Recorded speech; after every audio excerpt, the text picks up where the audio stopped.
ಮಾಡಿ. ಓಂ ಗುರುಬ್ರಹ್ಮ ಗುರುರ್ವಿಷ್ಣು ಗುರುರ್ದೇವೋ ಮಹೇಶ್ವರ ಗುರು ಸಾಕ್ಷಾತ್ ಪರಂ ಬ್ರಹ್ಮ ತಸ್ಮೈ ಶ್ರೀ ಗುರುವೇ ನಮಃ. ಓಂ ಅಖಂಡಮಂಡಲಾಕಾರಂ ವ್ಯಾಪ್ತಂ ಯೇನ ಚರಾಚರಂ ತತ್ಪದಂ ದರ್ಶಿತಂ ಯೇನ ತಸ್ಮೈ ಶ್ರೀ ಗುರುವೇ ನಮಃ.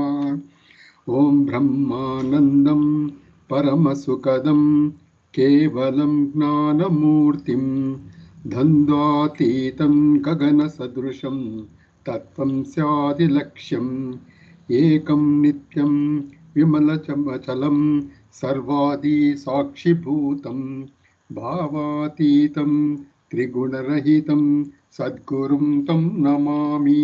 ಓಂ ಅಸತೋ ಮಾ ಸದ್ಗಮಯ ತಮಸೋ ಮಾ ಜ್ಯೋತಿರ್ಗಮಯ ಮೃತ್ಯುರ್ಮಾ ಅಮೃತಂಗಮಯ. ಓಂ ಶಾಂತಿ ಶಾಂತಿ ಶಾಂತಿ. Okay, thank you. ಜೈ ಶ್ರೀರಾಮ್. ನಾವು ಇವರುಗಳ ಆಶೀರ್ವಾದ ತಗೊಂಡು ಇವತ್ತು ಶಾಂಕರ ವೇದಾಂತ ಸೌರಭದಲ್ಲಿ 5ನೆಯ ಪ್ರಕರಣ 70ನೇ ಪೇಜು, ಕರ್ತೃತಂತ್ರ ಹಾಗೂ ವಸ್ತುತಂತ್ರ ಸಾಧನೆಗಳ ಸ್ಟಡಿ ಗ್ರೂಪ್ ಇದೆ. ನೀವು ಆನ್ಸರ್ ಮಾಡಬೇಕಾಗಿದೆ. ಹೋಗೋಣ ಟೋಟಲಿ. ಸೊ ಇಲ್ಲಿ ಫಸ್ಟ್ ಎತ್ಕೊಂತ ನನಗೆ ಕರ್ತೃತಂತ್ರ ವಸ್ತುತಂತ್ರ. ಇಲ್ಲಿ ಕರ್ತೃತಂತ್ರ ಅಂದರೆ ಏನು? ಇಂಟ್ರೊಡಕ್ಷನ್ ಫಸ್ಟ್ ಎತ್ಕೊಂತಾನೆ ಹೇಳಬೇಕಿಲ್ಲಿ. ಆ ಸ್ವಾಮಿಗಳು ಒಂದು 4-5 ಪೇಜ್ನಲ್ಲಿ ಇಂಟ್ರೊಡಕ್ಷನ್ ಬರೆದಿದ್ದಾರೆ. ಅಂದರೆ ಇದಕ್ಕಿಂತ ಹಿಂದೆ ನಾವು ಏನೇನು ನೋಡ್ಕೊಂಡು ಬಂದ್ವಿ ಅನ್ನೋದನ್ನು ಹೇಳ್ತಾರೆ.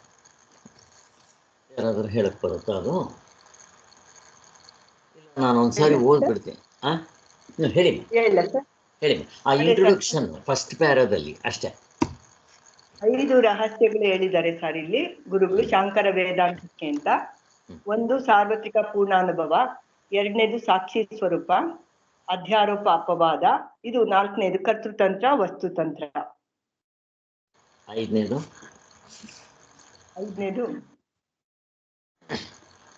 ಸಾಕ್ಷಿ ಅನ್ನೋದು ಇದು ಮುಮುಕ್ಷತ್ವ. ಇಲ್ಲ ಅಧ್ಯಾರೋಪ ಅಪರಾಧ ಸರ್. ಅದು ಹೇಳಿದ್ರೆ ಅದಾಯ್ತಾ. ಮೊದಲನೇದು ಸಾರ್ವತ್ರಿಕ ಪೂರ್ಣಾನುಭವ. ಅದರಿಂದ ನಾವು ಸಾಕ್ಷಿನ ಗುರುತಿಸೋದು. 2ನೇ ಅದು ಅಂದರೆ ಮೊದಲನೇದು ಬಿಡಿ, ಅದೇನ ಇದರಲ್ಲಿ ತಗೊಳ್ಳಲ್ಲ, 5 ಇದರೆಲ್ಲ ತಗೊಳ್ಳಲ್ಲ. ನೀವು ಮೊದಲನೇದು ತೊಗೊಂಡ್ರೆ ಧರ್ಮ ಜಿಜ್ಞಾಸ ಬ್ರಹ್ಮ ಜಿಜ್ಞಾಸ, 2ನೇದರಲ್ಲಿ ಸಾರ್ವತ್ರಿಕ ಪೂರ್ಣಾನುಭವ, 3ನೇದರಲ್ಲಿ ಸಾಕ್ಷಿನ ಗುರುತಿಸೋದು, 4ನೇದರಲ್ಲಿ ಅಧ್ಯಾರೋಪ ಅಪವಾದ, ಈ 5ರಲ್ಲಿ ಕರ್ತೃತಂತ್ರ ವಸ್ತುತಂತ್ರ. ಇದಾದ ಮೇಲೆ ನೆಕ್ಸ್ಟು ವ್ಯವಹಾರ ದೃಷ್ಟಿ ಪಾರಮಾರ್ಥದ ದೃಷ್ಟಿ. ಮೋಸ್ಟ್ಲಿ ನೀವು ಇದು ಬಿಟ್ಟಿದ್ರೇನು ಅನ್ಕೊಂತೀನಿ. ಯಾವ್ದು ಬಿಟ್ಟಿಲ್ಲ? ವ್ಯವಹಾರ ದೃಷ್ಟಿ ಪರಮಾರ್ಥ ದೃಷ್ಟಿ. ಒಟ್ಟು 6 ಆಗುತ್ತೆ. ಇಂಪಾರ್ಟೆಂಟ್ ನಾವು 5 ಅಂತೂ ತಿಳ್ಕೊಬೇಕಷ್ಟೆ. ಸೊ ಅದರ ಜೊತೆಗೆ ಇಲ್ಲಿ ನಾನು ಓದ್ತೀನಿ, ನೀವು ಗಮನ ಕೊಟ್ಕೊಂಡು ನೀವೇ ಆನ್ಸರ್ ಮಾಡಿ. ಈ ಶಂಕರಾಚಾರ್ಯರ ಸಂಪ್ರದಾಯ ಪರಂಪರೆಯವರೆಗೆ ಮಾತ್ರವೇ ಈ ಭೇದವು ಗೊತ್ತಾಗಿರುತ್ತದೆ. ಈ ಪರಂಪರೆಯ ಸಂಪ್ರದಾಯವನ್ನು ಬಿಟ್ಟರೆ ಮಿಕ್ಕ ಎಲ್ಲ ಆಚಾರ್ಯರು ಈ ಮುಖ್ಯವಾದ ಭೇದವನ್ನು ಗುರುತಿಸದೇ ಇರುವುದರಿಂದ ಮತ್ತು ಶಂಕರರ ಹಿಂದೆ ಅವರ ಸಮಕಾಲದಲ್ಲಿ ಅಥವಾ ಅವರ ಅಂತರ ಬಂದವರು ಈ ವ್ಯತ್ಯಾಸವನ್ನು ಗಮನಿಸಿಲ್ಲ ಅಂತ ಇದು. ಏನಾದರೂ ಹೇಳಕ್ಕೆ ಬರುತ್ತಾ ನಿಮಗೆ? ಇವಾಗ ಹೇಳಿದ್ದನ್ನೇ, ಅದೇನಿಲ್ಲ, ಪಾಯಿಂಟ್ಸ್ ಅಷ್ಟೇ. ಅದರಲ್ಲೆಲ್ಲ ಹೇಳಿಬಿಟ್ಟಿದ್ದೀನಿ ಬಿಡಿ, ಇನ್ನೇನಿಲ್ಲ.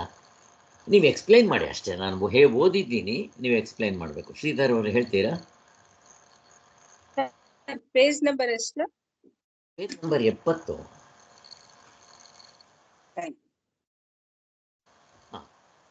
ಯಾರು ಹೇಳ್ತೀರಾ? ಇವಾಗ ಓದೋದ್ನಲ್ಲ ಅದರದ್ದು. ಶ್ರೀಧರ್ ಅವರು ಹೇಳಿ ಶ್ರೀಧರ್. ಸರ್,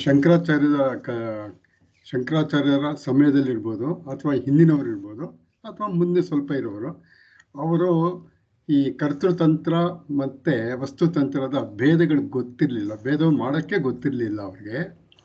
ಸೊ ಅವರು ವಿಧಿ ಏನಿದೆಯೋ ಅದ್ರ ಪ್ರಕಾರ ವೇದಗಳನ್ನು ಇವನ್ ವೇದಾಂತಗಳನ್ನು ವಿಧಿಗೆ ಸೇರಿಸ್ಕೊಂಡು ವಿಧಿ ರೂಪದಲ್ಲೇ ಮಾಡಬೇಕು ಅನ್ನೋದು ಆ ಥರ ಅಂದ್ಕೊಂಡಿದ್ರು ಸರ್. ಅದು ಕರ್ತೃತಂತ್ರ ವಸ್ತುತಂತ್ರಕ್ಕೆ ಭೇದಗಳನ್ನ ಗುರುತಿಸಲಿಲ್ಲ ಅವರು, ಅದಕ್ಕೆ ಈ ಥರ ಆಗಿದೆ ಅಂತ. ನೀವು ಏನು ಯಾರಾದರೂ ಆ್ಯಡ್ ಮಾಡಂಗಿದ್ರೆ ಮಾಡಿ, ಸೇರಿಸಿ ಏನಾದರೂ ಪಾಯಿಂಟ್. ಅವ್ರಿಗೆ ಈ ಭೇದ ವಸ್ತುತಂತ್ರ ಕರ್ತೃತಂತ್ರಕ್ಕೆ ಭೇದ ಗೊತ್ತಾಗ್ದಿರಾ ಅವರು ಅದು ವೇದಗಳೆಲ್ಲ ಕರ್ಮಕಾಂಡ ಉಪಾಸನ ಕಾಂಡ ಇದರಿಂದನೇ ಸತ್ ಮೇಲ್ ಮೋಕ್ಷ ಆ ಥರ ಎಲ್ಲ ಕನ್ಫ್ಯೂಸ್ ಮಾಡ್ಕೊಂಡ್ಬಿಟ್ರು. ಕರ್ತೃತಂತ್ರ ಯಾವುದು ವಸ್ತುತಂತ್ರ ಯಾವುದು ಅಂತ ಗೊತ್ತಾಗಿದ್ದಿಲ್ಲ ಅವ್ರು. ಅಷ್ಟು ಮಾತ್ರ ಅಲ್ಲ, ಸಾರ್ವತ್ರಿಕ ಪೂರ್ಣಾನುಭವ ಗೊತ್ತಿಲ್ಲ, ಮತ್ತೆ ಸಾಕ್ಷಿನ ಗುರುತಿಸೋದು ಗೊತ್ತಿಲ್ಲ. ಕರ್ಮಕಾಂಡ ಉಪಾಸನ ಕಾಂಡ ಥರ ನಂಬ್ಕೋಬೇಕು. ಒಬ್ಬ ಆತ್ಮನಿರ್ತಾನೆ, ಹೇಗೆ ಸ್ವರ್ಗ ನರಕ ಇದೆಯೋ, ಪುನರ್ಜನ್ಮ ಇದೆಯೋ, ಕರ್ಮ ಥಿಯರಿ ಇದೆಯೋ, ಪ್ರಾರಬ್ಧ ಕರ್ಮ ಮತ್ತು ರೀಇನ್ಕಾರ್ನೇಷನ್, ಕರ್ಮ ಥಿಯರಿ ಇವೆಲ್ಲ ನಂಬ್ಕೋಬೇಕು ಶ್ರದ್ಧೆಯಿಂದ, ಭಕ್ತಿಯಿಂದ. ಇದಕ್ಕೆ ಶಾಸ್ತ್ರದಲ್ಲಿ ಹೇಳಿದೆ ಅಂತ ನಂಬ್ಕೋಬೇಕು. ಹಾಗೇ ಮಾಡ್ಕೊಂಡ್ಬಿಟ್ಟಿದ್ರು ಯಾವುದನ್ನು, ಜ್ಞಾನಕಾಂಡವನ್ನು ಕೂಡ. ಅದರ ಜೊತೆಗೆ ಈ ಮೂರು ಗೊತ್ತಿಲ್ಲ ಅವರಿಗೆ. ಈವನ್ ಧರ್ಮ ಜಿಜ್ಞಾಸ ಬ್ರಹ್ಮ ಜಿಜ್ಞಾಸೆಗೆ ವ್ಯತ್ಯಾಸ ಗೊತ್ತಿರಲಿಲ್ಲ. ಇಷ್ಟು ಇಲ್ಲ ಅವ್ರು ಯಾರಿಗೂ. ಯಾರ್ಯಾರಿಗೆ? ಶಂಕರಾಚಾರ್ಯರ ಹಿಂದೆ ಇದ್ದವರಿಗೆ, ಮತ್ತು ಶಂಕರಾಚಾರ್ಯರು ಸುರೇಶ್ವರಾಚಾರ್ಯ ಮೇಲೆ ಮುಂದೆ ಇದ್ದವ್ರಿಗೆ ಈ ಒಂದು ಗೊತ್ತಿಲ್ಲ. ಆದರೆ ಈ ಗುರು ಪರಂಪರೆ ಅಂತ ಹೇಳ್ತೀವಲ್ಲ, ಅಥವಾ ಸಂಪ್ರದಾಯ ಅಂತ ಹೇಳ್ತೀವಲ್ಲ, ಭಗವದ್ಗೀತೆ 13ನೇ ಅಧ್ಯಾಯದಲ್ಲಿ ಆ ಅಧ್ಯಾರೋಪ ಅಪವಾದಕ್ಕೆ 13ನೇ ಅಧ್ಯಾಯದ 13ನೇ ಶ್ಲೋಕ ಅಥವಾ 12ನೇ ಶ್ಲೋಕ ಇರಬೇಕು, ಇರಲಿ 13 ಅಲ್ಲಿ ಸಂಪ್ರದಾಯ ಮತ್ತು ಅಧ್ಯಾರೋಪ ಅಪವಾದ್ಯಂ ಅಂತ ಅಲ್ಲಿ ಹೇಳಿದ್ದು. ಅದು ಗೊತ್ತಿಲ್ಲ, ಯಾರಿಗೂ ಗೊತ್ತಿಲ್ಲ. ಅದು ದರ್ಶನಕಾರರು ಗೊತ್ತಿಲ್ಲ, ವೆಸ್ಟರ್ನ್ ಫಿಲಾಸಫರ್ಸ್ಗೆ ಗೊತ್ತೇ ಇಲ್ಲ. ಇನ್ನು ಚಾರ್ವಾಕರಿಗೆ ಎಲ್ಲಿ ಗೊತ್ತಾಗುತ್ತೆ, ಸೈಂಟಿಸ್ಟ್ಗಳಿಗೆ ಎಲ್ಲಿ ಗೊತ್ತಾಗುತ್ತೆ? ಗೋವಿಂದ. ವೇದಗಳನ್ನ ಓದ್ಕೊಂಡವ್ರಿಗೆ, ದರ್ಶನಕಾರರಿಗೆ ಗೊತ್ತಾಗಲಿಲ್ಲ ಅಂದರೆ ಇನ್ಯಾರು ಗೊತ್ತಾಗುತ್ತೆ ಹೇಳಿ? ಇಷ್ಟ ಆಗಿದ್ದಕ್ಕೋಸ್ಕರ ತೊಂದರೆ ಏನಾಯಿತು ಈಗ ಅಂದರೆ, ಇವರು ಹೇಳ್ದಾಗೆ, ಯಾರು ಶ್ರೀಧರ್ ಅವರು ಹೇಳ್ದಾಗೆ ವಿಧಿಪರ ಕರ್ಮಕಾಂಡ ಉಪಾಸನ ಕಾಂಡ ವಿಧಿಪರ. ವಿಧಿಪರ ಅಂದ್ರೇನು ಇಲ್ಲೇ ಬರೆದಿದ್ದಾರೆ. ವೇದವೆಲ್ಲವೂ ವಿಧಿಪರವೇ ಆಗಿರುವುದೆಂದು ಬರೆದಿರ್ತಾರೆ. ವಿಧಿಪರ ಅಂದ್ರೇನು? ವೇದ ಪೂರ್ವದಲ್ಲಿ ಹೇಗೆ ಹೇಳಿರ್ತಾರೋ ಹಾಗೆ ಸರ್, ವೇದಗಳ ಪ್ರಕಾರ. ವೇದಾಂತದಲ್ಲ, ವೇದಗಳಲ್ಲಿ ಹೇಗೆ ಹೇಳಿರ್ತಾರೋ ಹಾಗೆ. ಅಂದರೆ ಕರ್ತೃತಂತ್ರದಲ್ಲೇ ಅದಿರಾಗುತ್ತೆ ಸರ್. ಯಾರಾದರೂ ಹೇಳ್ತೀರಾ? ಮಾಡಿ ಪಡೆಯೋದು ಅಂತ, ಮಾಡೋದು ಅಂತ ಸರ್. ಅದು ವಿಧಿಪರ ಅಂದ್ರೆ ಮಾಡುವುದು. ಈಗ ನಾವು ಮೊದಲೇ ಹೇಳಿದ್ವಿ, ಕರ್ಮ ಅಂದರೆ ಕಾಯ ವಾಚ ಮನಸ. ಬಟ್ ನಿಜವಾಗ್ಲೂ ಹೇಳಿರೋದು ಲೌಕಿಕ ಕರ್ಮಕ್ಕೆ ಹೇಳಲಿಲ್ಲ, ವೈದಿಕ ಕರ್ಮಕ್ಕೆ ಹೇಳಿರೋದು. ಅಂದರೆ ಆ ವೈದಿಕ ಕರ್ಮ ಅಥವಾ ಶಾಸ್ತ್ರೀಯ ಕರ್ಮಕ್ಕೆ ಕರ್ಮ ಉಪಯೋಗಿಸೋದು ಹೇಳಿದ್ದು. ಲೌಕಿಕದಲ್ಲಿ ಎಲ್ಲರೂ ಉಪಯೋಗಿಸ್ತಾರೆ, ಅದನ್ನೇನು ಹೇಳ್ಕೊಡ್ಬೇಕೇನೋ? ಪ್ರಾಣಿಗಳು ಮಾಡ್ತಾರೆ ಅವರು.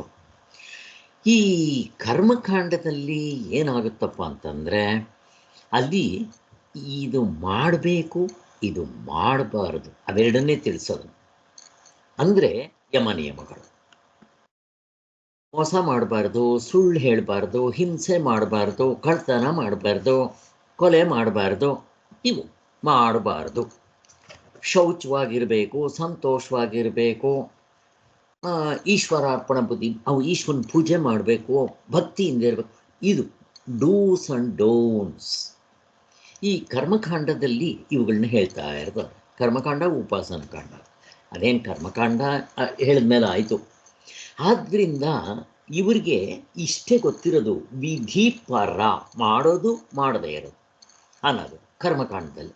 ಇನ್ನು ಉಪಾಸನ ಕಾಂಡದಲ್ಲಿ ಅದನ್ನು ಉಪಾಸನೆ ಅದನ್ನು ಭಾವನೆ ಮಾಡ್ಕೋಬೇಕು, ಅದು ಸತ್ತ ಮೇಲೆ ಮೋಕ್ಷ ಅಂತ ಹೀಗೆ ಮಾಡ್ಕೊಂಡವರು.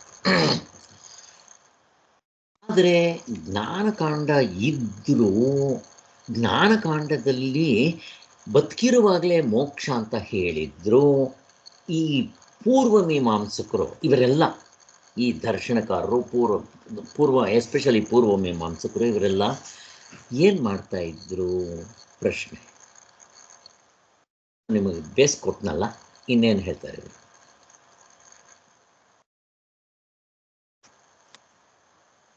ಸಾಕ್ಷಾತ್ಕಾರ ಆಗೋವರೆಗೂ ಮಾಡಲೇಬೇಕು, ಉಪಾಸನೆ ಮಾಡಬೇಕು, ಆಮೇಲೆ ವಾಸನ ಕ್ಷಯಗಳನ್ನ ಮಾಡಿಕೊಳ್ಬೇಕು, ಚಿತ್ತ ನೀರೋದ ಕಂಟ್ರೋಲ್ ಮಾಡ್ಕೋಬೇಕು, ಸಮಾಧಿ ಸಾಧನೆ ಮಾಡಬೇಕು.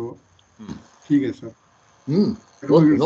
ನೋಡ್ಕೊಂಡು ಹೇಳಿ, ಅಲ್ಲಿ ಇದೆ ಬೇಕಾದ ಎಲ್ಲ ಹೆಡ್ಡಿಂಗ್ ಹೇಳಿದ್ರು ಆಯ್ತು. ಸಮಾಧಿ ಸಾಧನೆ, ಜ್ಞಾನದೊಂದಿಗೆ ಕರ್ಮಗಳನ್ನು ಸೇರಿಸಿ ಆಚರಿಸಿದರೆ ಮೋಕ್ಷ ಶೀಘ್ರವಾಗುತ್ತೆ. ದೈಹಿಕ, ಮಾನಸಿಕ, ಆತ್ಮಗ್ರಂಥರ ವಿಧಿಪರವಾಗಿ ಹೇಳುವ ಅನೇಕ ಬಗೆಯ ವಾದಗಳು ಬಂದಿವೆ. ಕಂಟಿನ್ಯೂಸ್ ಆರ್ಗ್ಯುಮೆಂಟ್ಸ್, ಹೀಗೆ ಡಿಬೇಟ್ಸ್ ಆಗ್ತವೆ. ಇನ್ಯಾರಾದ್ರೂ ಆ್ಯಡ್ ಮಾಡಂಗಿದ್ರೆ ಮಾಡಿ, ಇನ್ನೇನಾದರೂ ಸೇರ್ಸಂಗಿದ್ರೆ ಸೇರಿಸಿ. ಈಗ ನಾವು ಜ್ಞಾನ ಆದ್ಮೇಲೂ ಮತ್ತೆ ಮತ್ತೆ ಅದನ್ನೇ ನೆನ್ಸ್ಕೊಂತಾ ಇರ್ಬೇಕು ಅಂತಾರೆ ಸರ್. ಅಲ್ಲಿ ಹಾವು ಕಣ್ಮೇಲೆ ಹಾವಲ್ಲ ಹಗ್ಗ ಅಂತ ನಾವು ಕಣ್ಮೇಲೆ ಮತ್ತೆ ಭಯ ಎಲ್ಲಿರ್ತೈತೆ? ಮತ್ತೆ ಮತ್ತೆ ಹಾವು ಹಗ್ಗ ಹಗ್ಗ ಅಂತ ಅನ್ಕೊಳ್ಳೋದೇನು ಬೇಕಿಲ್ಲ ಅಂತ ಸರ್. ಹಾಗೆ ಕರೆಕ್ಟ್. ಇವರು ಆ ಎಕ್ಸಾಂಪಲ್ ಸ್ಟಡಿ ಮಾಡಿದ್ರೆ ಸಾಕು, ನಮ್ಗೆ ಅರ್ಥ ಆಗ್ಬಿಡುತ್ತೆ. ಮಾಡಲಿಲ್ಲ ಬರೀ ಎಕ್ಸಾಂಪಲ್ ಅಲ್ಲ. ಹಗ್ಗ ಅಂತ ಕಂಡ್ಮೇಲೆ ಹಾವಿನ ಭಯ ಹೋಗಿಲ್ವಂತೆ, ಕೂತ್ಕೊಂಡು ಕಟ್ ಮಾಡಬೇಕಂತೆ. ಹಗ್ಗ ಹಾವಲ್ಲ ಅಂತ ನಗ್ತಾರ ಇಲ್ವೋ? ಆಮೇಲೆ ಆತ್ಮಜ್ಞಾನವಾದ ಬಳಿಕ ಪ್ರಸಂಖ್ಯಾನ ಮಾಡಬೇಕು, ಅದನ್ನೇ ಕಟ್ ಮಾಡ್ತಾ ಇರಬೇಕು, ಅದನ್ನೇ ಮನಸ್ಸಿನಲ್ಲಿ ಹೊರಳಾಡಿಸ್ತಾ ಇರಬೇಕು. ಮತ್ತೆ ಸಾಕ್ಷಾತ್ಕಾರ ಆಗ್ಬೇಕಂತೆ. ಹಗ್ಗ ಅಂತ ಆದ್ಮೇಲೆ ಇನ್ನೇನು? ಹಗ್ಗನ ನೋಡಿದ್ಮೇಲೆ ಇನ್ಯಾವ ಸಾಕ್ಷಾತ್ಕಾರ ಆಗಬೇಕು ಇವ್ರಿಗೆ? ಹಗ್ಗ ಸಾಕ್ಷಾತ್ಕಾರ ಅಲ್ವಾ? ಇದು ಹಾಗೆ. ಆಮೇಲೆ ಉಪಾಸನೆ ಮಾಡಬೇಕು. ಉಪಾಸನೆ ಅಂದರೆ ಏನು? ಉಪಾಸನೆ ಮಾಡಬೇಕು? ನಿರಂತರವಾಗಿ ಚಿಂತನೆ ಮಾಡ್ತಾ ಇರ್ಬೇಕು ಉಪಾಸನೆ ಅಂದ್ರೆ. ಉಪಾಸನೆ ಅಂತಂದ್ರೆ ಹೇಳಿ ಶ್ರೀಧರ್ ಅವರು, ಯಾರು ಏನೇನು ಗೊತ್ತಿದೆ ಹೇಳಿ. ಅದೇ ಸರ್, ಕಂಟಿನ್ಯೂಸ್ ಆಗಿ ಜ್ಞಾನ ಆದ್ಮೇಲೂ ಸಹ ಅದನ್ನೇ ಉಪಾಸನೆ ಚಿರಂತನವಾಗಿ ಇದು ಮಾಡಬೇಕು ಅಂತ. ಜ್ಞಾನ ಆದ್ಮೇಲೆ ಮಾಡೋ ನೆಸಿಟಿನೇ ಇಲ್ಲಿರಲ್ಲ, ಆಗೋಗಿರುತ್ತಲ್ಲ ಜ್ಞಾನ. ಸೊ ಅದಕ್ಕೆ ಪುನಃ ಹಿಂದಿನ ನೆನಪು ಮಾಡಿಕೊಂಡು ಮುಂದೆ ಹೀಗಿದೆ ಅಂತ ಮಾಡ್ಕೊಳ್ಳೋ ಕೆಲಸ ನೆಸಿಟಿ ಇಲ್ಲ. ಮುಂದೆ ನನ್ಗೆ ಅಜ್ಞಾನ ಇತ್ತು, ಈ ಥರ ಇತ್ತು, ಈ ಥರ ಅಂತ. ಜ್ಞಾನ ಆದ್ಮೇಲೆ ಸಾಕು ಅಂತ ಸರ್. ಇಲ್ಲಿ ಉಪಾಸನೆ ಅಂತಂದ್ರೆ ಇನ್ನೇನು? ಅದು ಬಿಡಿ, ಹಗ್ಗ ಹಾವಿನ ಬಿಟ್ಟು ಇಲ್ಲಿ ಉಪಾಸನೆ ಅಂದ್ರೆ ನಾವು ಇನ್ನೇನಾದರೂ ಅರ್ಥ ಮಾಡ್ಕೋಬೇಕಾ ಉಪಾಸನೆ ಬಗ್ಗೆ? ಅದೇ ಸರ್, ವ್ರತಗಳು, ಪೂಜೆ, ಪುನಸ್ಕಾರ ಅದೆಲ್ಲ ಮಾಡಬೇಕು ಅಂತ, ಮಾಡ್ತಾನೇ ಇರಬೇಕು ಅಂತ. ಉಪಾಸನೆಯಲ್ಲಿ ಬರಲ್ಲ, ಪೂಜೆ ಉಪಾಸನೆಯಲ್ಲಿ ಬರಲ್ಲ. ಅದು ಕರ್ಮಕಾಂಡದ ಇದರಲ್ಲಿಂದ ಮಾಡೋದು, ಕರ್ಮೇಂದ್ರಿಯಗಳನ್ನ ಉಪಯೋಗಿಸ್ಕೊಂಡು ಮಾಡೋದು. ಆದ್ದರಿಂದ ಉಪಾಸನೆಯಲ್ಲಿ ಬರೀ ಯಾವ್ದು ಕೆಲಸ ಮಾಡ್ತಾ ಇರುತ್ತೆ? ಮನಸ್ಸಿನಿಂದ ಯಾವಾಗ್ಲೂ ಸತತವಾಗಿ ಚಿಂತನೆ ನಡೆಸ್ತಾ ಇರೋದು ಸರ್. ಉಪಾಸನೆ ಅಂದ್ರೆ ಎಡ್ಡ ಬಿಡದೆ ಒಂದು ನಿಮಿಷನೂ ಬಿಡ್ದಿರಾ ಅದೇ ಚಿಂತನೆ ಮಾಡ್ತಾ ಇರೋದು. ಅದು ಉಪಾಸನೆ ಅಂದರೆ. ಅದು ಉಪಾಸನೆ ಅಂತಂದರೆ ಇದಕ್ಕೆ ಸಂಬಂಧಪಡದೆ ಬೇರೆದು. ಉಪಾಸನೆ ಅಂತಂದರೆ ಹಾಗೆ ನಮ್ಮ ಬೃಹದಾರಣ್ಯಕದಲ್ಲಿ ಬೇಕಾದಷ್ಟು ಕಡೆ, ಮತ್ತು ಚಾಂದೋಗ್ಯದಲ್ಲಿ, ಈವನ್ ಮಾಂಡಿಕ್ಯ ಉಪನಿಷತ್ನಲ್ಲಿ ಹೇಳಿದ್ದಾರೆ, ಮತ್ತು ಪಂಚಕೋಶ ವಿವೇಕದಲ್ಲಿ ಹೇಳಿದ್ದಾರೆ ಉಪಾಸನೆ. ಹಾಗೆ ಈಗ ನಿಮಗೆ ಸಿಂಪಲ್ಲಾಗಿ ಅರ್ಥ ಆಗಬೇಕು ಅಂದರೆ ಉಪಾಸನೆ, ಈಗ ರಾಮನ ಜಪ ಮಾಡಿಕೊಂಡು ಅವನ ಗುಣಗಳನ್ನ ಮೆಲ್ಕು ಹಾಕ್ತಾ ಇದ್ದರೆ ಉಪಾಸನೆ. ಅದಕ್ಕೆ ದತ್ತಾತ್ರೇಯ ಉಪಾಸಕರು, ರಾಮನ ಉಪಾಸಕರು, ಶಿವನ ಉಪಾಸಕರು ಅಂತ ಹೇಳ್ತೀವಿ. ಆದರೆ ಶಾಸ್ತ್ರದಲ್ಲದೇ ಮಾಡಬೇಕು ಅಂತೇನಿಲ್ಲ, ಕಷ್ಟ ಯಾರೂ ಮಾಡೋರಿಲ್ಲ, ಹೇಳ್ಕೊಡೋರಿಲ್ಲ. ಅದಕ್ಕೋಸ್ಕರ ಈಗ ಪುರಾಣಗಳಲ್ಲಿ ಅದಕ್ಕೆ ಶ್ರುತಿ ಸ್ಮೃತಿ ಪುರಾಣಗಳಲ್ಲಿ ಹೇಳಿರೋದನ್ನೇ ನಾವು ಯಾವುದಾದ್ರೂ ಒಂದಿಟ್ಕೊಂಡು ಸತತವಾಗಿ, ಇದು ಮಾನಸಿಕವಾಗಿ ಮಾಡೋದು, ಇದು ಕರ್ಮಕ್ಕೂ ಇದಕ್ಕೆ ಸಂಬಂಧ ಇಲ್ಲ. ಕರ್ಮ ಅಂದರೆ ಪೂಜೆ ಗೀಜೆ ಮಾಡೋದು ಅವೆಲ್ಲ ಕರ್ಮಕಾಂಡದಲ್ಲಿ ಅವು. ಆಮೇಲೆ ಮಾನಸಿಕವಾಗಿ ಮಾಡೋದು ಇದು ಮಾನಸಿಕ ಜಪ ಅಂತ ಹೇಳ್ತೀವಲ್ಲ, ಇದು ಉಪಾಸನೆ. ಹಾಗೆ ಅವನ ಗುಣಲೀಲೆಗಳ ಮೇಲೆ ಹಾಕೋದು, ಅಥವಾ ಬರೀ ಜಪ ಮಾಡೋದು, ಹೀಗೆ ಮಾಡೋದು, ಅಥವಾ ಅವನ ಆಕಾರನ ಇಟ್ಕೊಂಡು ಮಾಡೋದು, ಇವೆಲ್ಲ ಉಪಾಸನೆಗಾಗುತ್ತೆ. ಯಾಕೆ ಅಂದರೆ ಮನಸ್ಸಿಗೆ ಒಂದು ಅವಲಂಬನೆ ಕೊಟ್ಟರೆ ಅದು ಓಡಾಡ್ಕೊಂಡಿರೋಕ್ಕಾಗತ್ತೆ, ಇಲ್ದಿದ್ರೆ ಆಗೋಲ್ಲ ಅನ್ನೋದಕ್ಕೋಸ್ಕರ ಇದು ಆಯಿತು. ಅಲ್ಲಿ ಉಪಾಸನೆ ಇವ್ರ ಪ್ರಕಾರ ಇಲ್ಲಿ ಉಪಾಸನೆ ಮಾಡಬೇಕು ಅಂದರೆ ನೀವು ಫಸ್ಟ್ ಹೇಳಿದ್ರಲ್ಲ ಅವು. ಇನ್ನು ನೆಕ್ಸ್ಟು ಪ್ರಪಂಚ ಪ್ರವಿಲಯವಾದ ಚಿಂತನೆ ಮಾಡಬೇಕು. ಪ್ರಪಂಚ ಪ್ರವಿಲಯ ಮಾಡ್ಕೋಬೇಕಂತೆ. ಹಾಗಂದ್ರೆ ಏನೋ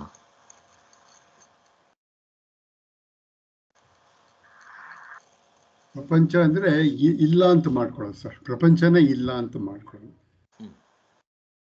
ಹೆಂಗ್ ಮಾಡ್ಕೊಳ್ಳೋದು? ಪ್ರಪಂಚ ಇಲ್ದಂಗೆ ಹೆಂಗ್ ಮಾಡ್ಕೊಂತೀರಾ? ಪ್ರಪಂಚ ಇದೆ ಸರ್, ಇಮ್ಯಾಜಿನೇಷನ್ ಎಲ್ಲ ಮಾಡ್ಕೋಬೇಕಷ್ಟೆ. ಇಲ್ಲ, ಅವ್ರು ಇದರಲ್ಲಿ ಪ್ರಪಂಚ ಇಲ್ದಂಗೆ ಮಾಡ್ಕೋಬೇಕಂತೆ. ಹೆಂಗ್ ಮಾಡ್ಕೊಳ್ಳೋದು? ಪ್ರಪಂಚ ಇಲ್ದಂಗೆ ಮಾಡ್ಕೋಬೇಕಾದ್ರೆ ನಾವು ನಿದ್ದೆಗೆ ಹೋಗ್ಬೇಕು, ಇಲ್ಲ ಫಿಟ್ಸ್ ಬರಬೇಕು,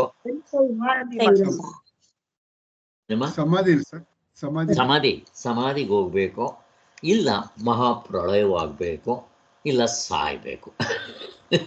ಇಷ್ಟ ಆಗಬೇಕು. ಪ್ರಪಂಚ ಇಲ್ದಂಗೆ ಮಾಡ್ಕೋಬೇಕು ಅಂತ ಹೇಳೋದು. ನೀವೇನು ಹೇಳ್ತೀರಾ? ಬ್ರಹ್ಮ ಸತ್ಯ, ಜಗತ್ ಮಿಥ್ಯ ಅಂತೀರಾ. ಜಗತ್ ಮಿಥ್ಯ ಆದಮೇಲೆ ಅದು ಇಲ್ದಂಗೆ ಮಾಡ್ಕೋಬೇಕತ್ತೆ. ಆ ಒಂದು ಕಾಂಟ್ರಾಸ್ಟ್ ಮೇಲೆ ಶರೀರ ಏನಾಗಬೇಕು? ಆತ್ಮನೂ ಆ ಶರೀರನು. ನೀವು ಮುಕ್ತರಾಗ್ಬಿಡ್ತೀರಾ. ಬದುಕಿದ್ದಾಗ ಏನು ಮಾಡಬೇಕು? ಮೋಕ್ಷ ಆಗಲ್ಲ. ಮತ್ತೆ ಏನು ಮಾಡಬೇಕು? ಇವಾಗ ಸಾಯ್ಬೇಕು. ಇಲ್ಲ, ಯಾವಾಗ ಮೋಕ್ಷ? ಸತ್ತ ಮೇಲೆ.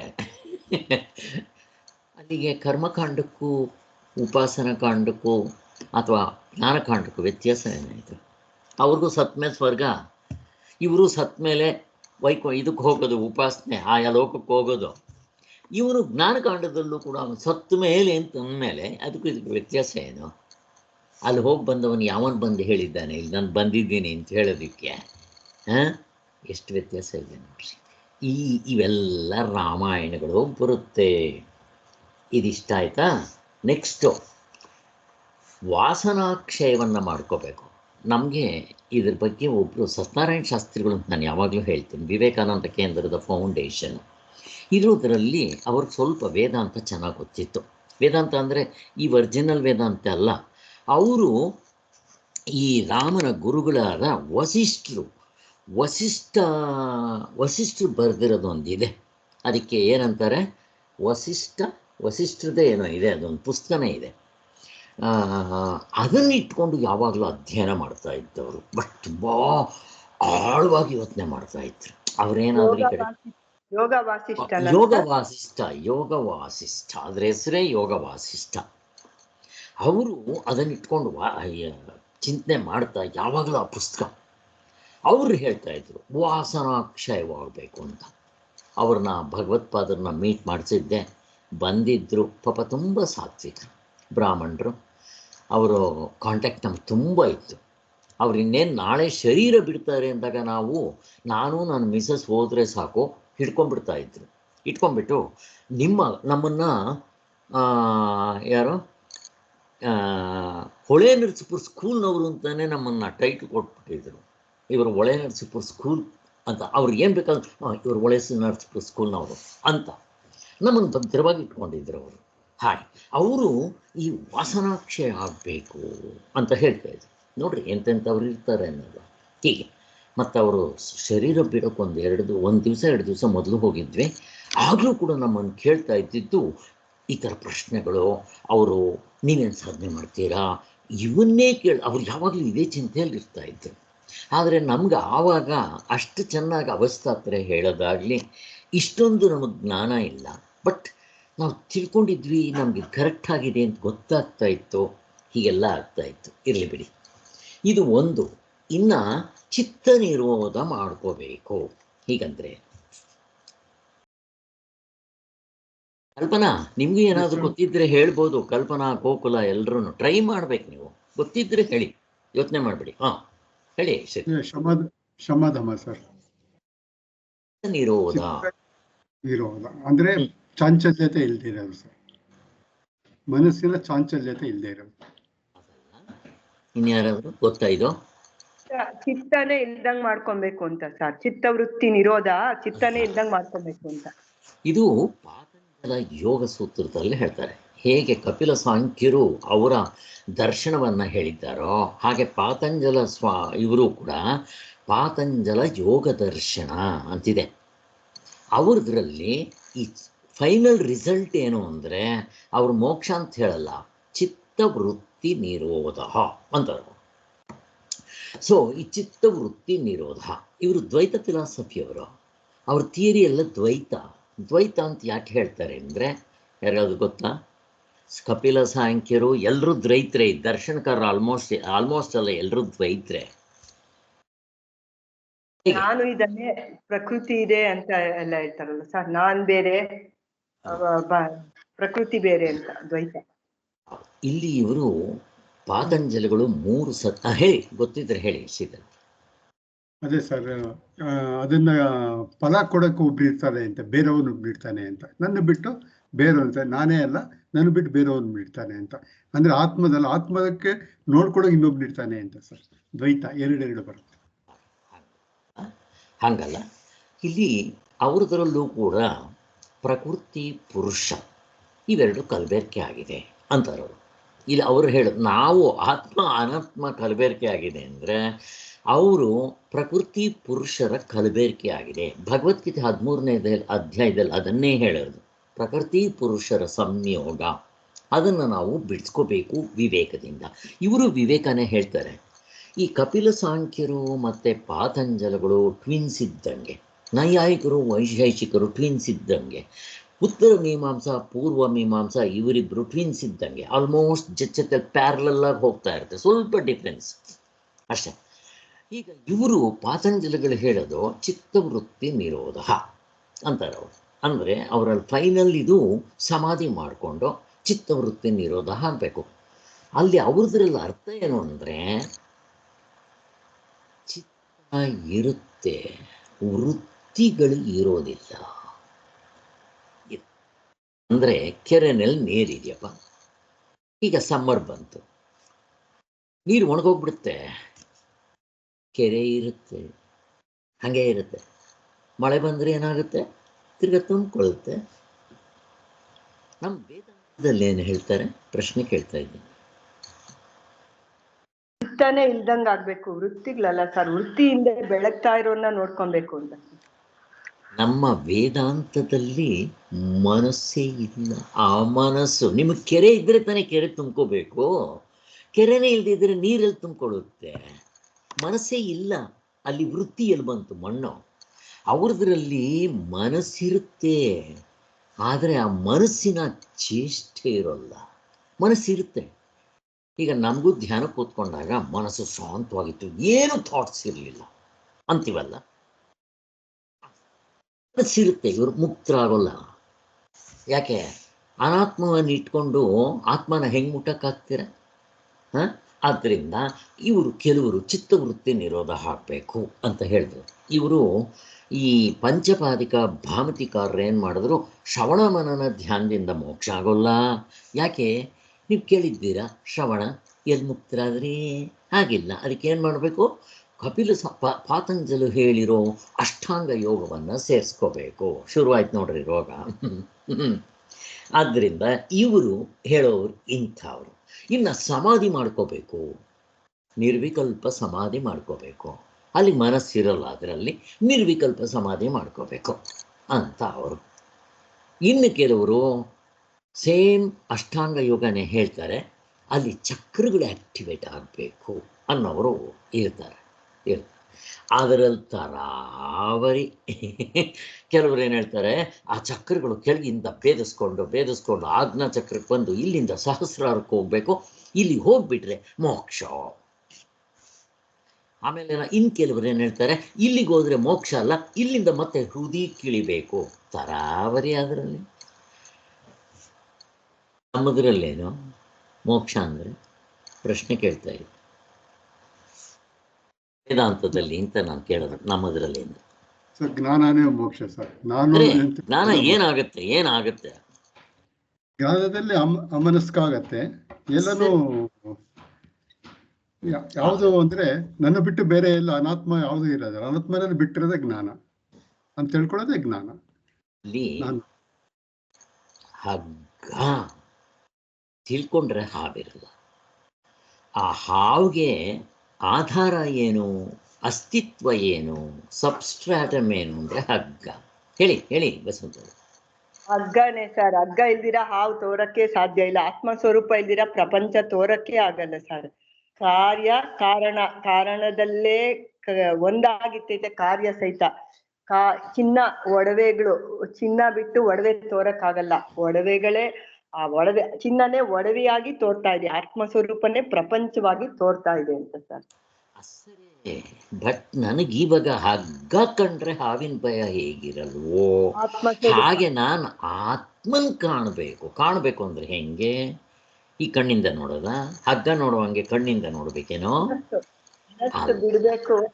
ಮನಸ್ಸು ಬಿಟ್ರೆ ಮನಸ್ಸು ಬಿಡ್ಬೇಕು. ಆತ್ಮನಾಗೇ ಉಳ್ಕೊಂತೀವಿ. ಅರಿಯೋದು ಅಂದ್ರೆ ವಸ್ತುಗಳನ್ನ ಅರ್ಥಂಗಲ್ಲ, ಆತ್ಮನಲ್ಲೇ ಅನುಭವದಲ್ಲಿ ನಿಂತ್ಕೊಳ್ಳೋದು ಅಂತ. ಯಾಜ್ಞವಲ್ಕರ್ ಒಂದ್ಸಾರಿ ಜನಕ ಮಹಾರಾಜನ ಸಭೆಯಲ್ಲಿ ಅವನಿಗೆ 1000 ಗೋವುಗಳು ಕೊಡ್ತಾರೆ, ಚಿನ್ನದ ನಾಣ್ಯಗಳನ್ನ ಕಟ್ಟಿ. ಒಬ್ಬರು ಕೇಳ್ತಾರಲ್ಲಿ, ನೀನು ಬ್ರಹ್ಮಜ್ಞಾನಿಗಲ್ಲಿ ನೀನೇ ಅಲ್ವೇನೋ ಬ್ರಹ್ಮಜ್ಞಾನಿ? ಈ ಹಸು ಎದುರುಗಡೆ ತೋರಿಸೋಂಗೆ ನನಗೆ ಬ್ರಹ್ಮನ ತೋರಿಸ್ಬೇಕು ಅಂತಾನೆ, ಆತ್ಮನ ತೋರಿಸ್ಬೇಕು ಅಂತಾರೆ. ಹುಚ್ಚ, ಹಸುನ ತೋರ್ಸೋಕೆ ಬರುತ್ತೇನೋ? ಹಂಗಿದ್ದಿದ್ರೆ ಹಗ್ಗವನ್ನು ತೋರಿಸ್ಬಿಡ್ಬೋದಾಗಿತ್ತು. ಅವನು ಅಪ್ರಮೇಯನೋ, ಕರ್ಮೇಂದ್ರಿಯಗಳಿಗೆ ಸಿಗಲ್ಲ, ಇಂದ್ರಿಯಕ್ಕೆ ಸಿಗಲ್ಲ, ಅಂತಃಕರಣವಾದ ಮನಸ್ಸು ಬುದ್ಧಿ ಚಿತ್ತ ಅಹಂಕಾರಕ್ಕೂ ಸಿಗಲ್ಲ. ಅಹಂಕಾರ ಜೀವಪ್ಪ ಅವನಿಗೂ ಸಿಗಲ್ಲ, ಅವನಿಗೂ ಹಿಂತಡಿಕೆ ಇರೋನು. ಯಾಕೆ? ಅವನು ವಿಷಯ. ಡೂಪ್ಲಿಕೇಟ್ ಆಗಿ ಏನು ವಿಷಯ? ಆಬ್ಜೆಕ್ಟು ಸಬ್ಜೆಕ್ಟ್ ನೋಡೋಕ್ಕಾಗುತ್ತೇನೋ? ಹಿಂದೆ ಇರೋನ್ನ ನೋಡೋಕ್ಕಾಗಲ್ಲ. ಆದ್ದರಿಂದ ಇವರು ಯಾರಿಗೂ ಆಗಲ್ಲ. ಅದಕ್ಕೋಸ್ಕರ ಅನಾತ್ಮವನ್ನು ಬಿಟ್ಟರೆ ಆತ್ಮನಾಗಿರ್ತೀರ ಅಷ್ಟೆ. ಸೊ ಇಷ್ಟು ಇರಲಿ ಬಿಡಿ, ಇಷ್ಟ ಆಯಿತು. ಮತ್ತು ಅವನು ಮುಕ್ತನಾಗಿದ್ದಾನೆ ಅಂತ ಹೆಂಗೆ ಗೊತ್ತಾಗುತ್ತೆ? ಆಯಿತು, ಅವನು ಹೇಳ್ತಾನೆ ನಾನು ಅನಾತ್ಮನ ಬಿಟ್ಟೆ ಆತ್ಮನಾಗಿದ್ದೆ ಅಂತಾನೆ. ಹೆಂಗೆ ಗೊತ್ತಾಗುತ್ತೆ? ಅವನು ಮುಕ್ತನಾಗಿದ್ದಾನೆಲ್ಲ ಹೆಂಗೆ ಗೊತ್ತಾಗುತ್ತೆ? ಗೊತ್ತಾಗೋದಿಲ್ಲ ಸರ್. ಅವನ ನಡವಳಿಕೆ, ಅವನಿಗೆ ಹೆಂಗೆ ಪ್ರಪಂಚದ ವಿಷಯದಲ್ಲಿ ಮೋಹ ಇದೆ ಅಂತ ನೋಡಿ ಗಮನಿಸ್ಕೊಂಡು ತಿಳ್ಕೊಬೇಕು ಸರ್. ಹಂಗೆ ಗೊತ್ತಾಗೋದಿಲ್ಲ ಸರ್. ಆಗುತ್ತೆ, ಅವನ ನಡವಳಿಕೆಯಿಂದ ಗೊತ್ತಾಗುತ್ತೆ, ಅವನು ನಡ್ಕೊಳ್ಳೋ ರೀತಿಯಿಂದ ಗೊತ್ತಾಗುತ್ತೆ. ಅದಕ್ಕೆ ಅಲ್ವಾ ನಮ್ಮಲ್ಲಿ ಸ್ಥಿತಪ್ರಜ್ಞನ ಲಕ್ಷಣಗಳು. ಇವಾಗ ಮುಕುಂದೂರು ಸ್ವಾಮಿಗಳು ಹೇಗೆ ನಡ್ಕೊಂಡ್ರು? ಮುತ್ತಿನಂಥ ಮಾತು, ಮುತ್ತಿನಂಥ ನಡೆ. ಅವ್ರು ಹೇಳಿದ್ದು ಒಂದೊಂದು ಮುತ್ತಿನ ಥರ ಇತ್ತು. ಎಲ್ಲ ಉಪನಿಷತ್ಗಳಲ್ಲಿ ಹೇಳ್ದಂಗಿತ್ತು. ಕೊನೆಗೆ ಹೆಬ್ಬೆಟ್ಗಿರಾಕಿ, ಹೆಬ್ಬೆಟ್ಟಲ್ಲ, ಲೆಕ್ಕನೇ ಬರೋಲ್ಲ. ಅಟ್ಲೀಸ್ಟ್ ರಾಮಕೃಷ್ಣ ಪರಮಹಂಸರು ಸ್ವಲ್ಪ ಕುಡಿದು ಬರ್ತಾ ಇತ್ತೇನೋ, ಅವ್ರಿಗೆ ಅದೂ ಬರೋದಿಲ್ಲ, ಗೊತ್ತಿಲ್ಲ. ತಮ್ಮ ಹೆಸರಂದ್ರೆ ಏನೋ ಗೊತ್ತಿಲ್ಲ. ಎಷ್ಟು ಇದು ಯಾರವರು, ಈ ರಸ್ತೆ ಅಗಿಯೋರು, ಒಡ್ರು, ಯಾರು ಬೇಕಾದರೂ ಮುಕ್ತರಾಗ್ಬೋದು. ಇರಲಿ, ಇಲ್ಲಿ ನಾನು ಹಿಂದೆ ಹೇಳಿದ್ದೆ ನಿಮಗೆ, ಎಮ್ಮೆ ಕೆಸರಿನಲ್ಲಿ ಒದ್ದಾಡ್ಕೊಂಡು ಎದ್ದು ಬಂದರೆ ನೀರು ತೊಟ್ಟಿಗ್ತಾ ಇರ್ತಾ ಕೆಸರು. ನಾವು ಸ್ನಾನ ಮಾಡಿದ್ರೆ ವಾಪಸ್ ಬಂದಾಗ ನೀರು ತೊಟ್ಟಿಗ್ತಾ ಇರುತ್ತೆ. ಹಾಗೆ ನಿಜವಾಗ್ಲೂ ಆತ್ಮನ ಕಂಡವನು ಈ ಒಂದು ಸಾರಿ ಅದೇನು ತುಂಬ ಹೊತ್ತು ಎಷ್ಟು ತಿಂಗಳಿರಬೇಕು, ಆತ್ಮನಲ್ಲಿ ಎಷ್ಟು ತಿಂಗಳು ಮುಳುಗಿರಬೇಕು, ಎಂಥದ್ದು ಇಲ್ಲ. ಹಗ್ಗ ಎಷ್ಟೊತ್ತು ನೋಡ್ಬೇಕು ಸ್ವಾಮಿ? ಒಂದು ಸಾರಿ ನೋಡಿದ ತಕ್ಷಣ ಹಗ್ಗ ಅಂತ ಗೊತ್ತಾದ ಮೇಲೆ ಇಂಥ ನೋಡ್ತಾ ಇರ್ರಿ ಅಂತ ಹೇಳ್ತಾರೇನು? ಹಾಗೆ ಅನಾತ್ಮವನ್ನು ಬಿಟ್ಟು ಭಗವತ್ಪಾದರು ಹೇಳ್ತಾ ಇದ್ರು. ಇವೆಲ್ಲ ಅನುಭವದ ಮಾತು, ಬೇರೆ ಕಡೆ ಪುಸ್ತಕಗಳಲ್ಲಿ ಸಿಗೋಲ್ಲ ಇವು. ಒಂದು ಸೆಕೆಂಡು ನೀವು ಅನಾತ್ಮ ಬಿಟ್ಟು ಆತ್ಮನಾಗಿದ್ದರೆ ಎದ್ದು ಬಂದಾಗ ಆನಂದ ಎತ್ಕೊಂಡ್ಬರ್ತೀರಂತೆ. ಇದು ಅವನ ಮುಖದಲ್ಲಿ ತೇಜಸ್. ಈ ತೇಜಸ್ ಗೀಜಸ್ ಬಿಡಿ, ಅವನು ಆನಂದವಾಗಿರ್ತಾನೆ. ಅವನಲ್ಲಿ ಈ ಕರ್ತೃತ್ವ ಭೋಕ್ತೃತ್ವ ಇರೋಲ್ಲ. ಮತ್ತು ಅದು ಯಾವಾಗ ಇಲ್ವೋ ಆವಾಗ ಅವನಲ್ಲಿ ಕಾಮಕ್ರೋಧಗಳು 6 ಇರಲ್ಲ. ಅದಕ್ಕೆ ಅರಿಷಡ್ ವರ್ಗಗಳು. ಹರಿ ಅಂತಂದರೆ ಹಾಗೆ ಅದು ಇಲ್ದಂಗೆ ಮಾಡ್ತಾನೆ ಹರಿ, ಅದಕ್ಕೆ ಅವನಿಗೆ ಹರಿ ಅಂತನ್ನೋದು. ಇರಲಿ, ಅಲ್ಲಿಗೆ ಇಷ್ಟು ಅವರು ಹೇಳ್ತಾರೆ. ಸಮಾಧಿ ಆಗಬೇಕು. ಇನ್ನು ಕೆಲವರು ಈ ಪೂರ್ವ ಮೀಮಾಂಸಕರು ಹೇಳೋದೇನು ಅಂತಂದರೆ ಜ್ಞಾನದೊಂದಿಗೆ ಕರ್ಮ ಸೇರಿಸ್ಕೊಂಡು ಮಾಡಬೇಕು ಅಂತ. ಅದರ ಬಗ್ಗೆ ಯಾರಾದರೂ ಹೇಳಂಗಿದ್ರೆ ಹೇಳಿ.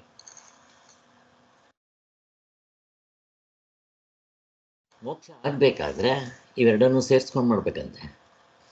ಇಲ್ಲ ಸರ್, ಕರ್ಮಗಳೆಲ್ಲ ಬಿದ್ದೋಗುತ್ತೆ ಸಾಧ್ಯ. ಮಾಡ್ತಾ ಮಾಡ್ತಾ ನಮ್ಗೆ ಅದ್ರಲ್ಲಿ ಆಸಕ್ತಿ ಕಡಿಮೆ ಆಗೋಗುತ್ತೆ. ಸರಿ, ಅವ್ರು ಹೇಳೋದು ಇಲ್ಲಿ ಅವ್ರು ಫಸ್ಟ್ ಎತ್ಕೊಂತಾನೆ ಆರ್ಗ್ಯೂ ಮಾಡೋದು ಕರ್ಮಕಾಂಡದಲ್ಲಿ. ಯಾಕೆಂದರೆ ಕರ್ಮಕಾಂಡ ಅಲ್ವಾ ಅವ್ರದ್ದು. ಪೂರ್ವ ಮೀಮಾಂಸಕರು ಕರ್ಮದಿಂದಲೇ ಮೋಕ್ಷ ಅಂತವ್ರು. ಅವ್ರು ಹೇಳೋದೇನು ಅಂತಂದರೆ ಸರ್ ಇಲ್ಲಿ ಕರ್ಮ ಅಂದರೆ ಅದು ಪೂಜೆ ಪುನಸ್ಕಾರ ಯಾಗ ಯಜ್ಞ ಅಂತನ ಸರ್. ಈಗ ಇಲ್ಲಿ ಲೆಕ್ಕ ಕರ್ಮದ ಜ್ಞಾನನ ಸೇರಿಸ್ಕೋಬೇಕು ಅಂದರೆ ಅವುಗಳನ್ನ ಹೇಳ್ತಾರೆ. Okay sir. ಕರ್ಮಕಾಂಡದಲ್ಲಿ ಹೇಳಿರೋದನ್ನು ಮಾಡಬೇಕು ಅಂತ ಅವ್ರು ಹೇಳೋದೇನು ಅಂದರೆ, ಅವ್ರ ಪ್ರಕಾರ ಮೋಕ್ಷ ಹೆಂಗಾಗುತ್ತೆ ಅಂದರೆ, ಈಗ ನಮ್ಮಲ್ಲಿ ಈ ನಿತ್ಯ ಕರ್ಮಗಳು ಅಂತಿದೆ, ಕಾಮ್ಯ ಕರ್ಮಗಳು ಅಂತಿದೆ. ಗೊತ್ತು ನಿಮಗೆ? ಸ್ವೇಚ್ಛಾ ಪ್ರವೃತ್ತಿ, ಕಾಮ್ಯ ಕರ್ಮಗಳು, ಮತ್ತು ಕಾಮ್ಯ ಕರ್ಮಗಳಾದಮೇಲೆ ನಿತ್ಯ ಕರ್ಮಗಳು, ಆಮೇಲೆ ಪ್ರಾಯಶ್ಚಿತ್ತ ಕರ್ಮಗಳು. ಈ ಕರ್ಮಗಳಲ್ಲಿ ಈ ಥರದ್ದೆಲ್ಲ ಇದೆ. ಅವರು ಹೇಳೋದೇನು ಅಂದರೆ, ನೀವು ಕಾಮ್ಯ ಕರ್ಮವನ್ನು ಬಿಟ್ಬಿಡಬೇಕು. ಕರ್ಮಕಾಂಡದಲ್ಲಿರೋದೇ ಕಾಮ್ಯ ಕರ್ಮ, ಅದನ್ನು ಮಾಡಬಾರ್ದು. ಕಾಮ್ಯ ಕರ್ಮ ಬಿಟ್ಬಿಡಿ. ಮತ್ತಿನ್ನೇನು ಮಾಡಬೇಕು? ನಿತ್ಯ ಕರ್ಮಗಳನ್ನ ಮಾಡ್ತಾ ಇರಬೇಕು. ಯಾಕೆ? ನಿತ್ಯ ಕರ್ಮಗಳನ್ನ ಮಾಡದೇ ಇದ್ದರೆ ಪ್ರತ್ಯವಾಯು ದೋಷ ಬರುತ್ತೆ. ನರ್ಕಕ್ಕೆ ಹೋಗ್ತೀಯ ನೀನು. ಇದೇನಿಲ್ಲ ಹಂಗೆ ಹಾಗೆ. ಆದ್ದರಿಂದ ನೀನು ನಿತ್ಯ ಕರ್ಮಗಳನ್ನ ಮಾಡ್ತಾ ಇದ್ದರೆ ನಿನ್ನ ಕರ್ಮ ಎಲ್ಲ ಸೌದೋಗ್ಬಿಟ್ಟು ನೀನು ಸತ್ತ ಮೇಲೆ ಮೋಕ್ಷಕ್ಕೆ ಹೋಗ್ತೀಯ. ಇದು ಕರ್ಮದಿಂದ ಆಗೋದು. ನೀ ಕರ್ಮಗಳು ಮಾಡ್ತಾ ಇರಬೇಕು ಒಟ್ಟಿನಲ್ಲಿ. ಇಲ್ಲಿ ಅವರಲ್ಲೂ ಅಷ್ಟೇ, ಈ ಕೆರೆ ಕಟ್ಸೋದು ಅವೆಲ್ಲ ಮಾಡ್ರಿ, ಏನು ಬೇಕಾದರೂ ಮಾಡ್ರಿ ಅವೆಲ್ಲ. ಇವಾಗ ಇದರಿಂದ ಮೋಕ್ಷ ಆಗುತ್ತಾ ಅಂತ ನಾವು ಪ್ರಶ್ನೆ. ಬರೀ ಕರ್ಮದಿಂದ ಮೋಕ್ಷ ಆಗುತ್ತಾ ಅಂತ ಪ್ರಶ್ನೆ. ಉಪಾಸನೆಯಿಂದಾನೆ ಮೋಕ್ಷ ಆಗುತ್ತಾ? ಇಲ್ಲ ಸರ್, ಆಗೋದಿಲ್ಲ. ಅದಕ್ಕೋಸ್ಕರ ಯಾವಾಗ ಅವನು ಅದನ್ನು ಹೇಳ್ತಾನೋ ಆಗ ಶಂಕರಾಚಾರ್ಯರು, ಇದು ಭಗವದ್ಗೀತೆ 2ನೇ ಅಧ್ಯಾಯದಲ್ಲಿ ಈ ನಮ್ಮ ಭಗವದ್ಗೀತೆಯಲ್ಲಿ 2ನೇ ಅಧ್ಯಾಯ ಆದಮೇಲಲ್ಲ, ಅಲ್ಲೇ ಅದು ಇಲ್ಲಿ ಡಿಸ್ಕಷನ್ಸ್ ಬರುತ್ತೆ. ಪೂರ್ವ ಪಕ್ಷಿ ಇವೆಬ್ಬರಿಗೂ ಬರುತ್ತೆ, ಈ ಚರ್ಚೆ ಆಗುತ್ತೆ. ಕರ್ಮದಿಂದಲೇ ಮೋಕ್ಷ ಅಂತ ಅವನು. ಆಗ ಶಂಕರಾಚಾರ್ಯರು, ಇಲ್ಲ, ಕರ್ಮದಿಂದ ಆಗೋಕ್ಕೆ ಸಾಧ್ಯನೇ ಇಲ್ಲ, ಉಪಾಸನೆಯಿಂದನೂ ಆಗಲ್ಲ ಅಂತಂದಾಗ ಮತ್ತು ಯಾತ್ರಿತ ಮೋಕ್ಷ ಆಗುತ್ತೆ? ಜ್ಞಾನದಿಂದ ಮೋಕ್ಷ ಅಂತಾರೆ. ಜ್ಞಾನದಿಂದ ಮೋಕ್ಷ. ಒಂದು ಕೆಲಸ ಮಾಡಿರಿ, ಓಕೆ, ನಿಮ್ಮ ಜ್ಞಾನದಿಂದಲೇ ಮೋಕ್ಷ ಇಟ್ಕೊಳ್ರೆ, ಕರ್ಮ ಜ್ಞಾನ ಎರಡೂ ಸೇರಿಸಿ ಮಾಡಬೇಕು ಅಂತ ಇಟ್ಕೊಳ್ಳೋಣ ಅಂತಾನೆ. ಆಗೋದಿಲ್ಲ, ನಿನ್ನ ಕರ್ಮ ಬೇಕಾಗದೇ ಇಲ್ಲ ಅಂತ ಶಂಕರಾಚಾರ್ಯರು ಹೇಳ್ತಾರೆ. ಆವಾಗ ಅವನು ಕರ್ಮಜ್ಞಾನ ಎರಡು ಸೇರಿಸ್ಕೊಂಡು ಮಾಡಿ ಅಂತ, ಅದಕ್ಕೆ ಕರ್ಮಜ್ಞಾನ ಸಮುಚ್ಚಯವಾದಿಗಳು ಅಂತ ಅಲ್ಲಿ ಭಗವದ್ಗೀತೆಯಲ್ಲಿ ಚರ್ಚೆ ಬರುತ್ತದು. ಆದ್ದರಿಂದ ಈಗ ನನ್ನ ಪ್ರಶ್ನೆ, ನಾವು ಪರೀಕ್ಷೆ ಮಾಡಬೇಡ, ಈಗಲೇ ಆಗುತ್ತಾ ಇಲ್ವಾ? ಕರ್ಮದಿಂದಾಗಲಿ ಉಪಾಸನೆಯಿಂದಾಗಲಿ ಅದಕ್ಕೇನು ಮಾಡಬೇಕು? ಈಗ ನಾನು ನಿಮ್ಮನ್ನು ಪ್ರಶ್ನೆ ಕೇಳಬೇಕು. ಈಗ ಹಾವು ಅಂತ ಹೆದರ್ಕೊತಾ ಇದ್ದಾರೆ. ಈಗ ಅಲ್ಲಿ ಇವರು ಹೇಳಿದ್ದೆಲ್ಲ ಕರ್ಮಕಾಂಡದಲ್ಲಿ ಹೇಳಿದ್ದಾಗಲಿ ಅಥವಾ ಶ್ರುತಿ ಸ್ಮೃತಿ ಪುರಾಣಗಳಲ್ಲಿ ಹೇಳಿರೋದನ್ನು ಎಲ್ಲ ಮಾಡ್ತಾ ಬರೋಣ. ಭಯ ಹೋಗುತ್ತಾ? ಕಲ್ಪನಾ, ಇವೆಲ್ಲ ನೀವು ಆನ್ಸರ್ ಮಾಡ್ಬೋದು. ಕಲ್ಪನಾ, ಈಗ ಅಲ್ಲಿ ಹಾವು ಅಂತ ಹೆದರ್ಕೊತಾ ಇದ್ದಾನೆ, ಅವನಿಗೆ ಇವೆಲ್ಲ ಕರ್ಮಕಾಂಡದಲ್ಲಿ ಇವಾಗ ಫಸ್ಟ್ ಎತ್ಕೊತಾನೆ ಶ್ರುತಿಯಲ್ಲಿ ಏನೇನು ಹೇಳ್ತಾರಮ್ಮ? ಕರ್ಮಕಾಂಡ, ಉಪಾಸನಾ ಕಾಂಡ, ಅವುಗಳನ್ನ ಹೇಳಿದ್ರೆ ಭಯ ಹೋಗುತ್ತಾ? ಕಲ್ಪನಾ? ಇಲ್ಲ ಸರ್. ಹಾಂ, ಯಾವುದವು ಯಾವ್ಯಾವ್ದವು ಕರ್ಮಕಾಂಡದಲ್ಲಿ ಹೇಳೋದು? ಬೇರೆಯವ್ರು ಯಾರಾದರೂ ಸೇರಿಸಿ ಪಾಪ ಅವ್ರಿಗೆ ಹೆಲ್ಪ್ ಮಾಡಿ ಹಂಗೆ. ಶ್ರೀಧರ್, ನೀವೇ ಹೇಳಂಗಿದ್ದರೆ ಹೇಳಿ. ಅಕಸ್ಮಾತ್ ಕರ್ಮಕಾಂಡದಲ್ಲಿ ಇವತ್ತು ತಾನೇ ಮಾತಾಡಿದ್ವಲ್ಲ, ಹೌದು ಏನೇನು ಮಾಡಿದ್ರೆ ಭಯ ಅವು ಕರ್ಮಕಾಂಡದಲ್ಲಿ ಏನು ಹೇಳಿದಾರೋ ಅವೆಲ್ಲ ಹೇಳಿಬಿಡ್ರಿ. ಸೊ ಕರ್ಮಕಾಂಡದಲ್ಲಿ ಪೂಜೆ ಪುನಸ್ಕಾರ ಯಾಗ ಯಜ್ಞ ಹೋಮ ಆಮೇಲೆ ಇಂಥದ್ದೆಲ್ಲ ಹೇಳಿದ್ದಾರೆ ಸರ್. ಕರ್ಮ ಕರ್ಮ ನಮ್ಮ ಕಾಯ ವಾಚ ಮನಸ್ಸು ಏನು ಮಾಡೋದು ಎಲ್ಲ ಸೇರಿ ಹೇಳಿದ್ದಾರೆ ಸರ್. ಅದು ಮಾಡಿದ್ರು ನಡಿ ಹೋಗಲ್ಲ, ಅದು ಏನು ಮಾಡಿದ್ರು ಹೋಗಲ್ಲ. ನಾವು ನೋಡಲೇಬೇಕು ಅದನ್ನು. ಹಾವು ಹಗ್ಗನ ನೋಡಿದ್ರೆ ಮಾತ್ರನೇ ಆಗುತ್ತೆ, ಇಲ್ಲ ಸಾಧ್ಯನೇ ಇಲ್ಲ. ಯಾರಾದರೂ ಆ್ಯಡ್ ಮಾಡ್ತೀರಾ? ಕರ್ಮಕಾಂಡದಲ್ಲಿ ಏನೇನು ಹೇಳ್ತಾರೆ ವಸಂತ? ಶಾಸ್ತ್ರೀಯ ಕರ್ಮಗಳು ಸರ್, ಶಾಸ್ತ್ರದಲ್ಲಿ ಹೇಳಿರುವಂಥದ್ದು ಯಜ್ಞ ಯಾಗ, ತಪಸ್ಸು ದಾನ, ಆಮೇಲಿಂದ ಈ ಪೂಜೆ, ಆಮೇಲಿಂದ ಸಿಂಪ್ಲಿಫೈ ಮಾಡಿ ಪೂಜೆಗಳು ಎಲ್ಲ ಜಪ ಎಲ್ಲಾನು ಅದರಲ್ಲೇ ಬರ್ತದೆ ಸರ್, ಶಾಸ್ತ್ರೀಯ ಕರ್ಮಗಳಲ್ಲೇ ಬರ್ತದೆ. ಇಂಪಾರ್ಟೆಂಟು ಅಲ್ಲಿ ಎರಡನ್ನು ಹೇಳಿದ್ದಾರೆ ಕರ್ಮಕಾಂಡದಲ್ಲಿ. ಯಾವುದು? ಯಾಗ ಯಜ್ಞ. ಈಗ ಅಶ್ವಮೇಧ ಯಜ್ಞ, ಹಾಗೆ ಮತ್ತು ಪುತ್ರಕಾಮೇಷ್ಟಿ ಯಾಗ. ಪುತ್ರಕಾಮೇಷ್ಟಿ ಆಗ್ಬೋದು, ಕಾಮ್ಯ ಕರ್ಮಗಳಿವು. ಅಶ್ವಮೇಧ ಯಾಗನೂ ಕೂಡ ಕಾಮ್ಯ ಕರ್ಮವೇ. ನಮ್ಗೆ ಏನೇನು ಆಸೆ ಇದೆಯೋ ಅವುಗಳನ್ನೆಲ್ಲ ಕೇಳ್ಕೊಳ್ಳೋದು. ಇದು ಶ್ರುತಿಯಲ್ಲಿ ಹೇಳೋದು. ಈ ಥರದ್ದೆಲ್ಲ ಶ್ರುತಿಯೆಲ್ಲ ಎರಡನ್ನೇ ಹೇಳೋದು. ಆಮೇಲೆ ಬಂದಿರೋದು ನಮ್ಮ ಪುರಾಣಗಳಲ್ಲಿ ಆ ಯಾಗ ಯಜ್ಞ ಮಾಡೋದು ಯಾವನಿಗೂ ಆಗದೆ ಇರೋದ್ರಿಂದ ಹೋಮ ಹವನ ಅಂತ ಸಿಂಪ್ಲಿಫೈಡ್ ಅಷ್ಟೇ. ಈಗೇನು ಮನೆಯಲ್ಲೂ ಮಾಡಿಬಿಡ್ತಾರೆ. ಇದಕ್ಕೆ ಹೋದರೆ ನೀವು ಪಿರಮಿಡ್ ವ್ಯಾಲಿಗೆ ಒಂದು ಇದು ಕೊಡ್ತಾರೆ, ಅದ್ರ ಥಿಂಗ್ಸ್ ಎಲ್ಲ ಕೊಡ್ತಾರೆ, ಚಿಕ್ಕದು ಒಂದು ತಾಮ್ರದ್ದು. ಅದರಲ್ಲೇ ನೀವು ಮನೇಲಿ ಹಾಕೊಂಡು ಮನೇಲೇ ಮಾಡ್ಬೋದು ಯಾಗ ಹೋಮ ಇಂಥವು. ಯಾಕೆ ಸಿಂಪಲ್, ಪ್ರತಿದಿನ ಮಾಡ್ರಿ ಸಾಯಂಕಾಲದ ಹೊತ್ತು. ಅಲ್ಲಿ ಕ್ರಿಮಿಕೀಟಗಳಿರಲ್ಲ, ಏನೋ ಒಂದು ಹೇಳ್ತಾ ಬರ್ತಾರೆ, ಇರಲಿ ಹಾಗೆ ಇರಲಿ, ಅದೆಲ್ಲ ಆಗುತ್ತೆ ಲೌಕಿಕವಾಗಿ. ಅವ್ರು ಹೇಳಿರೋದೆಂಥದ್ದು ಇರಲಿ, ಇವೆಲ್ಲ ಇದನ್ನೇ ಹೇಳಿದ್ದು ಪುರಾಣಗಳಲ್ಲಿ ಅಂತ ಹೀಗೆ. ಸೊ ಅಲ್ಲಿಗೆ ಯಾಗ ಯಜ್ಞ. ಇನ್ನು ಉಪಾಸನೆಗಳಲ್ಲಿ ಹೇಳಿರೋದು ಉಪಾಸನೆಗಳು, ಅವು ನಾವು ಇವತ್ತಿನ ಸ್ವಲ್ಪ ಡಿಸ್ಕಸ್ ಮಾಡಿದ್ವಿ. ಈಗ ಯಾಗ ಯಜ್ಞ ಅಥವಾ ನಮ್ಮ ಭಗವದ್ಗೀತೆಯಲ್ಲಿ ಹೇಳಿರೋದು ಏನೇನು? ಯಜ್ಞದಾನ ತಪಸ್ಸುಗಳು, ಆಮೇಲೆ ಪರಂಪರಾ ಸಾಧನಗಳು. ಈಗ ಫಸ್ಟ್ ಎತ್ಕೊತಾನೆ ಹೀಗೆ ತೊಗೊಂಬರೋಣ. ನಾನು ಅವನು ಹೆದರ್ಕೊತಾ ಇದ್ದಾನೆ ಅಂತ ಇಟ್ಕೊಳ್ರಿ. ಅಲ್ಲಿ ನೀವು ಯಾಗ ಯಜ್ಞ ಅಶ್ವಮೇಧ ಯಾಗ ಮಾಡಲಿ ಅಂತ ಇಟ್ಕೊಳ್ರಿ, ಹೋಗುತ್ತಾ? ಅಥವಾ ಯಜ್ಞ ಮಾಡಿದ್ರು ಅಂತ ಇಟ್ಕೊಳ್ಳಿ, ಭಯ ಹೋಗುತ್ತಾ? ಪ್ರಶ್ನೆ ಇಲ್ಲ. ಹೋಗಲಿ. ಉಪಾಸನೆಗಳನ್ನ ಮಾಡಿದ್ರೆ ಹೋಗುತ್ತಾ? ಇಲ್ಲ. ಹೋಗಲಿ. ಇನ್ನೇನು ಮಾಡಿದ್ರೆ? ಇನ್ನೇನು ಬೇಕಾದರೂ ಹೇಳಿಬಿಡ್ರಿ ಅಲ್ಲಿ. ಇನ್ನು ಪುರಾಣಗಳಲ್ಲಿ ಹೇಳೋದು ದಾನ ಧರ್ಮ ಜಪ ತಪ ವ್ರತ ನಿಯಮ ಉಪವಾಸ ಗಂಗಾ ಸ್ನಾನ ಯಾತ್ರೆ ಏನೇನಿದೆಯೋ ಎಲ್ಲ, ಹಬ್ಬ ಹುಣ್ಣಿಮೆಗಳು, ಏನಾದರೂ ಮಾಡಿದ್ರೆ ಭಯ ಹೋಗುತ್ತಾ? ಹೋಗೋದಿಲ್ಲ. ಈಗ ಪಾತಂಜಲಗಳು ಹೇಳೋ ಹಂಗೆ ಯೋಗಾಸನ ಪ್ರಾಣಾಯಾಮ ಸಮಾಧಿಗಳು ಮಾಡ್ರಿ, ಹೋಗುತ್ತಾ ಭಯ? ಹೋಗೋದಿಲ್ಲ. ಇನ್ನು ಯಾರ್ಯಾರು ಏನೇನು ಹೇಳ್ತಾರೋ ಮಾಡ್ರಿ, ಹೋಗುತ್ತಾ? ಹೋಗೋದಿಲ್ಲ. ಹೇಗೆ? ಇನ್ನು ಇಲ್ಲಿ ನಮ್ಮ ಸಾಧನೆದು ನನಗೆ ಆ ಚಾರ್ಟ್ ಇದ್ದಿದ್ರೆ ಅದನ್ನೇ ತೋರಿಸ್ಬಿಡ್ತಾ ಇದ್ದೆ ನಿಮಗೆ. ಆ ಚಾರ್ಟ್ ಯಾಕೋ ಅದು ಕೂತು ಓಪನ್ನೇ ಆಗಲ್ಲ. ಅದು ಇದೊಂದು ರಾಮಾಯಣ ಆಗಿದೆ. ಇದು ಇಂಪಾರ್ಟೆಂಟ್ ಇರೋದ್ರಿಂದ ಆ ಚಾರ್ಟ್ ತೋರಿಸ್ತೀನಿ ನೋಡ್ರಿ.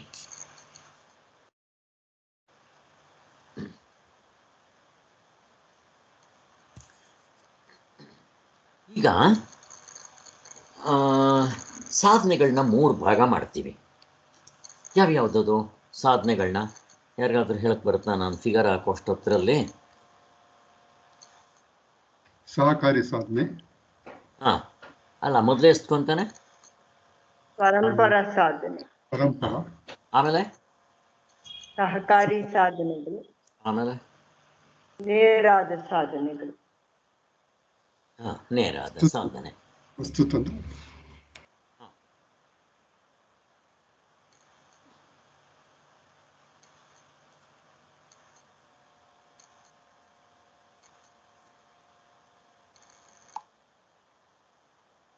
ಇದರಲ್ಲಿ ಸೆಲೆಕ್ಷನ್ ಕೆಳಗಡೆ ಇರ್ತಾ ಇತ್ತು, ಟಕ್ ಅಂತ ಸೆಲೆಕ್ಟ್ ಮಾಡಿಬಿಡ್ತಾ ಇದ್ವಿ, ಇವಾಗ ಆಗ್ತಾ ಇಲ್ಲ. ಅದೇ ರಾಮಾಯಣ.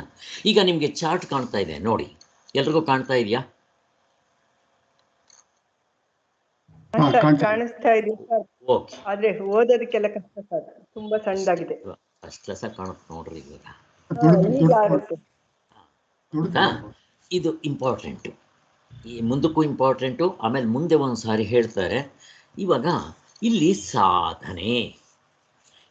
ಸಾಧನೆ ಅಂತಂದರೆ ನಿಜವಾಗ್ಲೂ ಏನಾಗಬೇಕು ಅಂದರೆ, ಸಾಧನೆ ಮಾಡೋದ್ರಿಂದ ನಮ್ಗೆ ಏನಾಗಬೇಕು ಹೇಳ್ರಿ? ಇಲ್ಲಿದೆ ನೋಡ್ರಿ, complete surrender to the god ಆಗಬೇಕು. ಹೀಗಂದರೆ ಏನು ಕಂಪ್ಲೀಟ್ ಸರೆಂಡರ್ ಅಂದರೆ? ಯಾರು ಹೇಳ್ತೀರಾ? ಕಂಪ್ಲೀಟ್ ಸರೆಂಡರ್ ಅಂದ್ರೆ ಪೂರ್ತಿಯಾಗಿ ಅಹಂನ ಬಿಡೋದು ಸರ್. ಅಹಂನ ಬಿಡೋದು, ನಿರಹಂಕಾರ. ಅದು ಸಾಧನೆ ಮಾಡೋ ಹಂತದಲ್ಲಿ ಮಾಡಿದ್ರು ಹೋಗಿರೋಲ್ಲ ಅದು, ಬಟ್ ತುಂಬ ಥಿನ್ನೌಟ್ ಆಗಿಬಿಡುತ್ತೆ. ಕನ್ನಡ ರಾಮದಾಸರ ಜೀವನ ಚರಿತ್ರೆ ಪುಸ್ತಕ ಓದಬೇಕು. 2 ವರ್ಷ ಅವ್ರ ಮನೆ ಬಿಟ್ಟು ಪೂರ್ತಿ ರಾಮನ ಮೇಲೆ ಬರಹಕ್ಕೆ ಹೋಗಿದ್ರು. ಕೈನಲ್ಲಿ ಜೋಬ್ನಲ್ಲಿ ದುಡ್ಡಿಲ್ಲ, ಏನೂ ಇಲ್ಲ. 2 ವರ್ಷ ಎಲ್ಲಿ ಸಿಕ್ಕಿದ್ರಲ್ಲಿ ಭಿಕ್ಷೆ ಇದ್ಕೊಂಡಿರ್ತಾಯಿದ್ರು. ಯಾರೋ ಕರ್ಕೊಂಡು ಹೋದರೆ ರಾಮ ಕರ್ಕೊಂಡು ಹೋಗ್ತಾ ಇದ್ದಾನೆ, ಸುಮ್ಮನೆ ಇರಬೇಕು, ಅವನೆಲ್ಲಾದರೂ ಕರ್ಕೊಂಡು ಹೋಗಲಿ. ಅವನು ಸ್ವಲ್ಪ ಹೊತ್ತಾದ್ಮೇಲೆ ಇನ್ಯಾರೋ ಹೋಗ್ತಾರೆ, ಇನ್ಯಾವನೋ ಭಿಕ್ಷೆ ಹಾಕ್ತಾನೆ, ರಾಮ ಕೊಡ್ತಾ ಇದ್ದಾನೆ. ಆ ಪುಸ್ತಕ ಓದಬೇಕು ನೀವು, ನಮಗೆ ಸಾಧನೆಗೆ ತುಂಬ ಸಹಾಯ ಆಗುತ್ತೆ. ನನ್ನ ಹತ್ರ ಇದೆ, ಯಾರಿಗಾದರೂ ಬೇಕಾದರೆ ಬಂದರೆ ಕೊಡ್ತೀನಿ. ಅದು PDF ಮಾಡ್ಕೊಳ್ಳೋಕೆ ಬರೋಲ್ಲ. ಸೊ ಈಗ ನನ್ನ ಪ್ರಶ್ನೆ ಇಲ್ಲಿ, ಈ ಸಾಧನೆಗಳಲ್ಲಿ complete surrender to the god ತುಂಬ ತಿನ್ನೌಟ್ ಆಗಿಬಿಟ್ಟಿರುತ್ತೆ ಅವ್ರಿಗೆ. ಅದಾದ ಮೇಲೆ ಅವರು ಬರೀ 3 ವರ್ಷದಲ್ಲಿ ಅವರು ಮುಕ್ತರಾಗ್ತಾರೆ. 2.5 ವರ್ಷ 3 ವರ್ಷ. ಕನಗಡ ರಾಮದಾಸ್ 2 ವರ್ಷ ಬರೀ ಜಪ ಮಾಡಿಕೊಂಡು, ಬರೀ ಜಪ.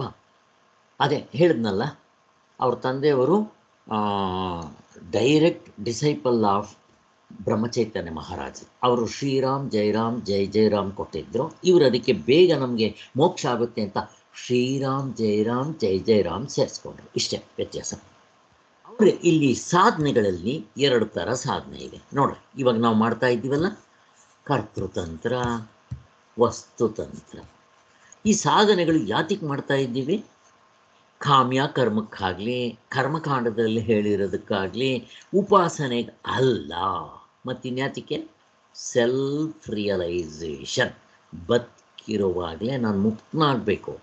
ರಾಮಕೃಷ್ಣ ಪರಮಹಂಸರು, ರಮಣ ಮಹರ್ಷಿಗಳು, ಬುದ್ಧ, ಜೀಸಸ್, ಕನಗಡ ರಾಮದಾಸರು, ಬ್ರಹ್ಮಚೈತನ್ಯರು, ಮತ್ತು ಬೇಕಾದಷ್ಟು ಜನ, ಬ್ರಹ್ಮಾನಂದರು, ಸಮರ್ಥ ರಾಮದಾಸರು, ಈಗ ಬೇಕಾದಷ್ಟು ಜನ ಇದ್ದಾರಲ್ಲ ಭಕ್ತರು, ಅವರೆಲ್ಲ ಈ ಜನ್ಮದಲ್ಲಿ ಮುಕ್ತರಾದವರು. ಹೀಗೆ ಇದು ಇಲ್ಲಿ ಆಗಬೇಕಾದ್ರೆ ಮೊದಲೇ ಎತ್ಕೊತಾನೆ ಪರಂಪರಾ ಸಾಧನ. ಈ ಪರಂಪರಾ ಸಾಧನೆಯಲ್ಲಿ ಮುಖ್ಯವಾಗಿ ಶಾಸ್ತ್ರದ ಪ್ರಕಾರ ಹೇಳೋದು ಕರ್ಮಯೋಗ, ಆಮೇಲೆ ಉಪಾಸನೆ, 2 ಹೇಳಿರೋದು. ಇಲ್ಲಿ ನಾನು ಜಪ ಸೇರಿಸಿದ್ದೇನೆ. ಯಾಕೆ? ಈ ಉಪಾಸನೆಗಳು ಯಾರೂ ಮಾಡೋನಿಲ್ಲ, ಹೇಳ್ಕೊಡೋನಿಲ್ಲ, ತುಂಬ ಕಷ್ಟ. ಇದರಿಂದ ಎಲ್ಲ ಯಾವುದಾದ್ರು ಒಂದು ಉಪಾಸನೆ ಇಟ್ಕೊಂಡ್ರೆ ಅದನ್ನು ಎಲ್ಲ ಉಪನಿಷತ್ತುಗಳಲ್ಲಿ ಎಲ್ಲೆಲ್ಲಿ ಏನೇನು ಹೇಳಿದೆಯೋ ಒಟ್ಟಿಗೆ ಸೇರಿಸ್ಕೊಂಡು ಮಾಡಬೇಕಂತೆ, ಮತ್ತು ಸತತವಾಗಿ ಮಾಡಬೇಕು. ಇದಕ್ಕೆ ರೂಲ್ಸ್ ಆ್ಯಂಡ್ ರೆಗ್ಯುಲೇಷನ್ ತುಂಬ. ಯಾವನಿಗೆ ಬೇಕಿದನು? ಜಪ ಈಗಿನ ಕಲಿಯುಗಕ್ಕೆ ತುಂಬ ಸುಲಭ. ಸ್ವಾಮಿಗಳು ಹೇಳ್ತಾರೆ, ಪ್ರತಿಯೊಬ್ಬರೂ ಹೇಳ್ತಾರೆ ಜಪ. ಇದು ಪರಂಪರಾ ಸಾಧನ, ಇನಿಷಿಯಲ್ ಸಾಧನ. ಈಗ ಇದೂ ನನಗೆ ಮಾಡೋಕ್ಕಾಗದೇ ಇದ್ದರೆ ಅಂದಾಗ ಹೋಮ, ಯಾಗ, ಹೋಮ, ಹವನ, ಜಪ, ತಪ, ವ್ರತ, ನಿಯಮ, ಧ್ಯಾನ, ಪೂಜೆ, ಪುನಸ್ಕಾರ, ಯಾಗ, ಯಜ್ಞ, ತಪಸ್ಸು, ವ್ರತ, ಉಪವಾಸ, ಯಾತ್ರೆ, ಗಂಗಾ ಸ್ನಾನ, ಏನು ಬೇಕಾದರೂ ಸೇರಿಸ್ಕೊಡ್ರಿ. ಇವು ನಮಗೆ ಗೊತ್ತಿದೆ. ಕರ್ಮಯೋಗ ಗೊತ್ತಿದೆ, ಜಪ ಮಾಡೋದು, ಇವೆರಡು ನಾವು ಮೊದಲೇ ಇಟ್ಕೋಬೇಕು. ಇವೆರಡು ಯಾವಾಗಲೂ ಸ್ಟಾರ್ಟಿಂಗ್ನಿಂದನೇ, ಫಸ್ಟಿಂದನೇ ಕೊನೆಯವರೆಗೂ ಮಾಡ್ತಾ ಇರಬೇಕು, ಬಿಡೋಂಗಿಲ್ಲ. ನೆಕ್ಸ್ಟ್ ಲೆವೆಲ್ನಲ್ಲಿ ನನ್ನ ಪ್ರಶ್ನೆ ಇವಾಗ, ಅವನು ಹಾವು ಅಂತ ಹೆದರ್ಕೊತಾ ಇದ್ದಾಗ ಇಷ್ಟನ್ನು ನಾನು ಮಾಡಿದ್ರೆ ಅವನಿಗೆ ಹಾವಿನ ಭಯ ಹೋಗುತ್ತಾ? ಪ್ರಶ್ನೆ ಕೇಳ್ತಾ ಇದ್ದೇನೆ. ಕಲ್ಪನಾ, ಹೋಗಲ್ಲ? ಹೋಗಲ್ಲ, ಹೋಗಲಿಲ್ಲ. ಹೋಗಲಿ. ಅದಕ್ಕಿಂತ ನೆಕ್ಸ್ಟ್ ಕಷ್ಟವಾಗಿರೋದು, ಇದು ಮಾನಸಿಕವಾಗಿ ಮಾಡೋದು. ಇದು ಸಹಕಾರಿ ಸಾಧನೆ. ಇಲ್ಲಿ ಡೀಟೇಲ್ ಹೋಗೋದು ಬೇಡ. ಇಲ್ಲಿ ಯಮ ನಿಯಮಗಳು ಅವೆಲ್ಲ ಸಹಕಾರಿ ಸಾಧನೆಗಳು. ಭಗವದ್ಗೀತೆ 13ನೇ ಅಧ್ಯಾಯದಲ್ಲಿ ಅಮಾನಿತ್ವಾದಿ ಸಾಧನೆಗಳು. ಆಮೇಲೆ 14ನೇ ಅಧ್ಯಾಯದಲ್ಲಿ ಗುಣತ್ರಯ ವಿಭಾಗ ಯೋಗ, ಸತ್ವಗುಣ ರಜಗುಣ ತಮಗುಣ, ತಮಗುಣದಿಂದ ರಜಗುಣಕ್ಕೆ ಬರಬೇಕು, ರಜಗುಣದಿಂದ ಸತ್ವಗುಣಕ್ಕೆ ಬರಬೇಕು. ಮತ್ತು 16ನೇ ಅಧ್ಯಾಯದಲ್ಲಿ ದೈವಿ ಗುಣಗಳು, ರಾಕ್ಷಸಿ ಗುಣಗಳನ್ನ ಬಿಡಬೇಕು, ದೈವಿ ಗುಣಗಳನ್ನ ಬೆಳೆಸ್ಕೋಬೇಕು. ಮತ್ತು 18ನೇ ಅಧ್ಯಾಯದಲ್ಲಿ ಬುದ್ಧಿ ವಿಶುದ್ಧಾದಿ, ಇವೆಲ್ಲ ಮನಸ್ಸಿನಿಂದ ಮಾಡುವಂಥದ್ದು. ಉಪಾಸನೆ ಹೇಗೆ ಮಾಡ್ತೀವೋ ಹಾಗೆ ಮನಸ್ಸಿನಿಂದ ಮಾಡಬೇಕು. ಇವಾಗ ಸುಳ್ಳು ಹೇಳಬಾರ್ದು, ಏನು ಕೆಲಸ ಮಾಡಬೇಕು ಅದಕ್ಕೆ? ಅದು ಮನಸ್ಸಿನಿಂದ ಮಾಡುವಂಥದ್ದು, ಹಿಂಸೆ ಮಾಡಬಾರ್ದು ಅಲ್ವಾ? ಈ ಕಾಯಿಕವಾಗೂ ಮಾಡ್ತೀವಿ. ಅದು ಕಾಯ ವಾಚ ಮನಸ ಮೂರರಿಂದನೂ ಮಾಡ್ಬೋದು ಹಿಂಸೆ, ಇರಲಿ. ಆದರೆ ಮುಖ್ಯವಾಗಿ ಇಲ್ಲಿ ಮನಸ್ಸಿನಿಂದ. ಈಗ ನೆಕ್ಸ್ಟು, ಇವಾಗ ಇದನ್ನು ಮಾಡ್ತಾ ಇದ್ದೆ ಅಂತ ಇಟ್ಕೊಳ್ರಿ. ಅಲ್ಲಿ ಹಾವಿನ ಭಯ ಹೋಗುತ್ತಾ? ಗೋಕುಲ, ಹಾವಿನ ಭಯ ಹೋಗುತ್ತಮ್ಮ ಇದು ಇವೆಲ್ಲ ಮಾಡ್ತಾ ಇದ್ರೆ? ಇಲ್ಲ ಇಲ್ಲ, ಹಾವಿನ ಭಯ ಹೋಗಲ್ಲ. ಹೋಗೋದಿಲ್ಲ. Very good. ಈಗ ಈ ಸಾಧನ ಚತುಷ್ಟಯ ಅಂತ ಹೇಳ್ತೀವಲ್ಲ, ಇದು ಯಾಕೆ ಇಲ್ಲಿ ಹಾಕಿದ್ದೀನಿ? ಇವು ಅಷ್ಟೇ. ಇದೇನು ಕ್ರಿಯೆನ ಮಾನಸಿಕನ? ಪ್ರಶ್ನೆ ಕೇಳ್ತಾ ಇದ್ದೀನಿ ನಾನು. ಯಾರಾದರೂ ಹೇಳಿ. ಏನಮ್ಮ ಕಲ್ಪನಾ, ಇದು ಕ್ರಿಯೆನ ಮಾನಸಿಕನ? ಮಾನಸಿಕ. ಮಾನಸಿಕವಾಗಿ ಮಾಡೋದು. ಯಾಕೆ ನಾನು ಇಲ್ಲಿ ಹಾಕಿದ್ದೀನಿ? ಇಲ್ಲೇ ಹಾಕ್ಬೋದು, ಇದೆಲ್ಲ ಸಹಕಾರಿ ಸಾಧನೆಗಳೇ. ಆದರೆ ನಾನು ಸಪ್ರೇಟಾಗಿ ಹಾಕಿದ್ದೀನಿ. ಯಾಕೆ? ಯಾರಾದರೂ ಹೇಳ್ತೀರಾ? ಇವೆರಡಕ್ಕೂ ಸಪ್ರೇಟಾಗಿ ಹಾಕಿದ್ದೀನಿ. ಯಾಕೆ? ಎರಡೂ ಮಾನಸಿಕನೇ, ಇವೆರಡೂ ಮಾನಸಿಕನೇ. ಇದು ಕ್ರಿಯೆಯಿಂದ ಮಾಡೋದು. ಇದು ಜಪನೂ ಕ್ರಿಯೆನೂ ಮಾಡ್ಬೋದು, ಮಾನಸಿಕನೂ ಮಾಡ್ಬೋದು. ಯಾಕೆ ಇದನ್ನು ಸಪ್ರೇಟಾಗಿ ಹಾಕಿದ್ದೀನಿ? ಯಾರಾದರೂ? ಇದೆಲ್ಲ ಇವೆರಡು ಆದ್ಮೇಲೆ ಮಾಡುವಂಥದ್ದು ಸರ್. ಅದು ಸ್ವಲ್ಪ ಮೇಲ್ಮಟ್ಟದಲ್ಲಿ ಇರುತ್ತೆ ಅದಕ್ಕೆ. ಓಕೆ, ಇದು ನೋಡ್ರಿ, ಇದು BSc ಆದಮೇಲೆ ಇದು MSc. ಆದಮೇಲೆ ನೀವು PhDಗೆ ಸೇರ್ಕೋಬೇಕಾದ್ರೆ BSc MSc ಆಗಿರಬೇಕು. ಆವಾಗ ನಿಮಗೆ ಇದು PhD. ಈ ವಸ್ತುತಂತ್ರ ಇದೆಯಲ್ಲ, ಇದು PhD ಕ್ಲಾಸು. ಈಗ ನೀವು ಅಲ್ಲಿ ಇಂಟರ್ವ್ಯೂಗೆ ಹೋದರೆ ನಿಮ್ಗೆ ಇಲ್ಲಿಂದ ಇದಕ್ಕೆ ಡೈರೆಕ್ಟು ಜ್ಞಾನ ಆಗೋದಕ್ಕೆ, ಶ್ರವಣ ಮನನ ಧ್ಯಾನ ಮಾಡೋದಕ್ಕೆ ನಿಮಗೆ ಕ್ವಾಲಿಫಿಕೇಷನ್ ಏನಿರಬೇಕು ಅಂತಂದರೆ ಇದು ಯಾವುದು? ಸಾಧನ ಚತುಷ್ಟಯ. ಇದನ್ನು ಎಂಟ್ರಂಗಿದ್ದಂಗೆ. ಯಾಕೆ? ಸೂತ್ರ ಭಾಷೆಯಲ್ಲಿ ಏನು ಹೇಳ್ತಾರೆ? ಏನು ಹೇಳಿದ್ರು ಸೂತ್ರ ಭಾಷೆಯಲ್ಲಿ? ಯಾವುದು ಆದ ನಂತರ ಇದನ್ನು ಮಾಡಬೇಕು? ಬ್ರಹ್ಮ ಜಿಜ್ಞಾಸೆ ಅಂದರೆ ಬ್ರಹ್ಮನ ತಿಳ್ಕೊಬೋದು. ಯಾವಾಗ? ಯಾವುದು ಮಾಡಿದ ನಂತರ? ಇದು ಆದ ನಂತರ. ಹೇಗಿದೆ ನೋಡ್ರಿ. ಇದು ಯಾರಪ್ಪಂದು? ಹಿಂದೂಗಳ್ದ? ಇದು ಕ್ರಿಶ್ಚಿಯನ್ಸ್ದ, ಮುಸ್ಲಿಮ್ಸ್ದ, ಚಾರ್ವಾಕರ್ದ, ಅಥವಾ ಬೇರೆ ದೇಶದವ್ರದ, ಬೇರೆ ಕಾಲದವ್ರದ್ದು? ಯಾವನ್ ಬೇಕಾದರೂ ಮಾಡ್ಬೋದು. ಹೇಗಿದೆ ಏನು? ಈಗ ನನ್ನ ಪ್ರಶ್ನೆ ಇಲ್ಲಿ, ಇವುಗಳನ್ನ ಮಾಡಿದೆ, ಜೊತೆಗೆ ಇವುಗಳನ್ನೂ ಮಾಡಿದೆ. ಈಗ ನಿತ್ಯ ಅನಿತ್ಯ ವಸ್ತುಗಳು ಇವುಗಳನ್ನೂ ಮಾಡಿದೆ. ನನಗೆ ಹಾವೇ ಬೇಕು ಅಂತ ಆಸೆ ಪಟ್ಕೊಂಡು ಕೂತ್ಕೊಂಡೆ. ನನಗೆ ಹಾವಿನ ಭಯ ಹೋಗುತ್ತಾ? ಏನಮ್ಮ ಗೋಕುಲ? ಹೋಗಲ್ಲ. ನಾವು ಹೋಗಿ ಅದನ್ನ ಟಾರ್ಚ್ ಹಾಕಿ ನೋಡಿ ಹಾವಲ್ಲ ಅಂದ್ರೇನೆ ಗೊತ್ತಾಗೋದು. ಅಲ್ಲಿ ಏನ್ ಮಾಡ್ಬೇಕು? ಏನು ಸರ್ಕಸ್ ಮಾಡ್ರಿ ನೀವು. ತಲೆ ಕೆಳಗಾಕಿ ತಿಂಗಳುಗಟ್ಟಲೆ ನಿಂತ್ಕೊಳ್ರಿ, ಶೀರ್ಷಾಸನ ಹಾಕ್ರಿ, ನೆಲದಿಂದ ಒಂದು 10 ಅಡಿ ಮೇಲಕ್ಕೆ ಹೋಗ್ರಿ, ಮಾಯ ಆಗ್ರಿ, ಸಿದ್ಧಿಗಳನ್ನ ತೋರಿಸ್ರಿ, ಪದ್ಧತಿ ತೋರಿಸ್ರಿ, ರೋಗಾನುಭವ, ದಿವ್ಯಾನುಭವ, ಭವ್ಯಾನುಭವ, ನೀವು ಏನು ಬೇಕಾದರೂ ತೋರಿಸ್ರಿ. ಹಾವಿನ ಭಯ ಹೋಗುತ್ತಾ? ಹೋಗೋದಿಲ್ಲ. ಮತ್ತೇನು ಮಾಡಬೇಕು? ಟಾರ್ಚ್ ಹಾಕ ತೋರಿಸಿದ ತಕ್ಷಣ ಹಗ್ಗ ಅಂತ ಗೊತ್ತಾಯ್ತು, ಇನ್ನೇನು ಮಾಡಬೇಕು? ಸೊ ಅಲ್ಲಿಗೆ ಇದ್ರ ಡೀಟೇಲ್ಸ್ ನಾವು ಹೋಗೋದು ಬೇಡ. ಶ್ರವಣ ಮನನ ಧ್ಯಾನ ಇದನ್ನು ವಸ್ತುತಂತ್ರ ಅಂತ ಕರೀತಾರೆ. ಅರ್ಥ ಆಯ್ತಲ್ವಾ? ಈಗ ನಮಗೆ ಮೋಕ್ಷ ಆಗೋದು ಯಾವುದರಿಂದ? ಪ್ರಶ್ನೆ ಕೇಳ್ತಾ ಇದ್ದೀನಿ. ಕಲ್ಪನಾ,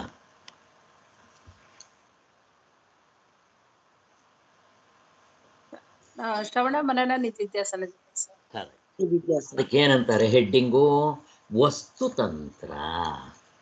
ಅಲ್ಲಿಗೆ ಈ ಚಾರ್ಟ್ನಲ್ಲಿ ಇಂಪಾರ್ಟೆಂಟಾಗಿ ನೀವೇನು ಗುರುತಿಸಿದ್ರಿ? ನಾನು ಪ್ರಶ್ನೆ ಕೇಳ್ತಾ ಇದ್ದೀನಿ, ಯಾರಾದರೂ ಹೇಳಿ. ಈ ಚಾರ್ಟ್ನ ತೋರಿಸಿದ್ನಲ್ಲ, ಏನು ನಿಮಗೆ ಮನಸ್ಸಿಗೆ ಬಂತು ಪೂರ್ತಿ ಚಾರ್ಟ್ ನೋಡಿದ್ದು? ಎರಡಿದೆ ಸರ್, ವಸ್ತುತಂತ್ರ ಮತ್ತು ಕರ್ತೃತಂತ್ರ ಬೇರೆ ಬೇರೆ ಇರುತ್ತೆ ಅಂತ. ಕರೆಕ್ಟು, ಬೇರೆ ವಸ್ತುತಂತ್ರದಿಂದನೇ ನಾವು ಅದ್ರ ಜ್ಞಾನನ ಕಂಡ್ಕೊಳಕ್ಕಾಗತ್ತೆ ಅಂತ ತಂದ್ಕೊಳ್ಳಿ. ಕರೆಕ್ಟ್, ಅದು ಇಂಪಾರ್ಟೆಂಟ್.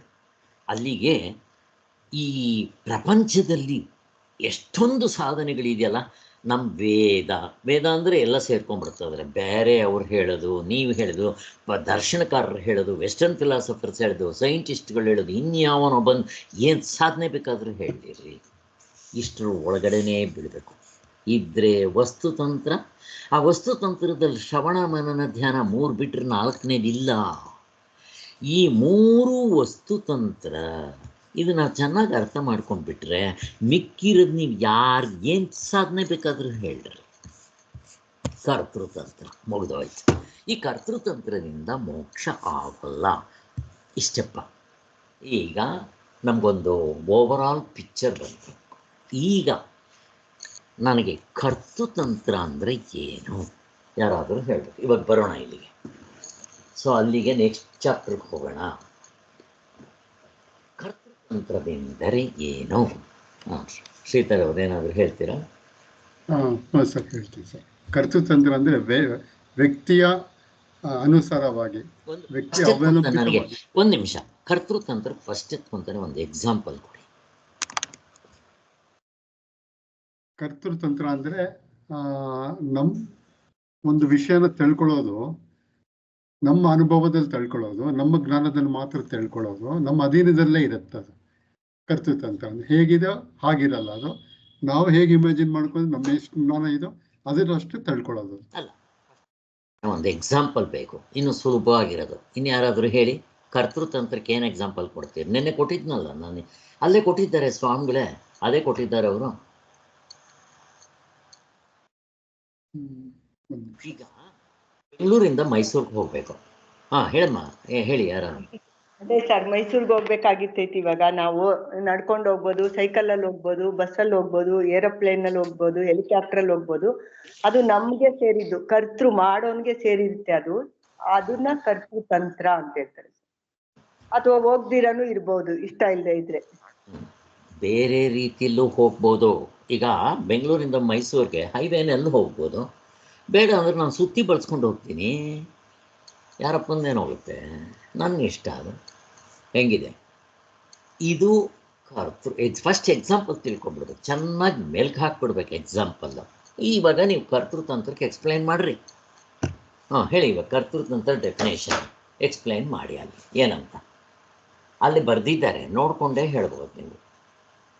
ಅದೇ ಸರ್, ಒಬ್ಬ ಕರ್ತೃವಿಗೆ ಅಂದರೆ ಕೆಲಸ ಮಾಡುವವನಿಗೆ ಅಧೀನವಾಗಿಟ್ಟು, ಅಂದರೆ ಅವನು ಹೇಗೆ ಅನ್ಸತ್ತೋ ಹಾಗೆ ಅಧೀನ ಇಟ್ಕೊಂಡು ನಮ್ಮ ದೇಹ ಮತ್ತು ಇಂದ್ರಿಯಗಳನ್ನ ಉಪಯೋಗಿಸ್ಕೊಂಡು ಅರ್ಥ ಮಾಡ್ಕೊಳ್ಳೋದು ಸರ್. ಇದೆಲ್ಲ ಕರ್ತೃತಂತ್ರ. ಅರ್ಥ ಮಾಡ್ಕೊಳ್ಳೋದಲ್ಲ, ಮಾಡೋದು. ಅರ್ಥನೂ ಮಾಡ್ಕೋಬೇಕು, ಮಾಡಬೇಕು, ಎರಡೂ ಉಂಟು. ಈಗ ಕರ್ಮಕಾಂಡದಲ್ಲಿ ನೀವು ತಗೊಂಡಾಗ ಫಸ್ಟ್ ಎತ್ಕೊಂತಾನೆ ಥಿಯರಿ, ಆಮೇಲೆ ಪ್ರಾಕ್ಟಿಕಲ್. ಚೆನ್ನಾಗಿ ಅರ್ಥ ಮಾಡ್ಕೊಳ್ರಿ. ಈಗ ಫಾರ್ ಎಕ್ಸಾಂಪಲ್ಲು ನಮ್ಮ ಕರ್ಮಕಾಂಡ ಯಾಗ ಯಜ್ಞ ಹೋಮ ಹವನಗಳು ನೋಡಿರಲ್ಲ, ಬೇಡ. ಮನೇಲಿ ಒಂದು ಗಣಪತಿ ಪೂಜೆ ಬರುತ್ತೆ, ಏನು ಮಾಡ್ತೀರಾ? ಅವ್ರು ಹೇಳ್ತಾರೆ, ಏನು ನಾಳೆ ಇಷ್ಟು ಗಂಟೆಗೆ ಪೂಜೆ ಮಾಡಬೇಕು ನೋಡ್ರಿ. ಅದಕ್ಕೆಲ್ಲ ಮಡಿ ಮೈಲಿಗೆ ಆಚಾರಗಳು, ಜಾತಕ ಅಂದರೆ ಟೈಮ್, ಯಾವಾಗ ಸಿಕ್ಕಿದ್ರೆ ಅವಾಗ ಪೂಜೆಗಳು ಮಾಡೋಕ್ಕೆ ಬರೋಲ್ಲ.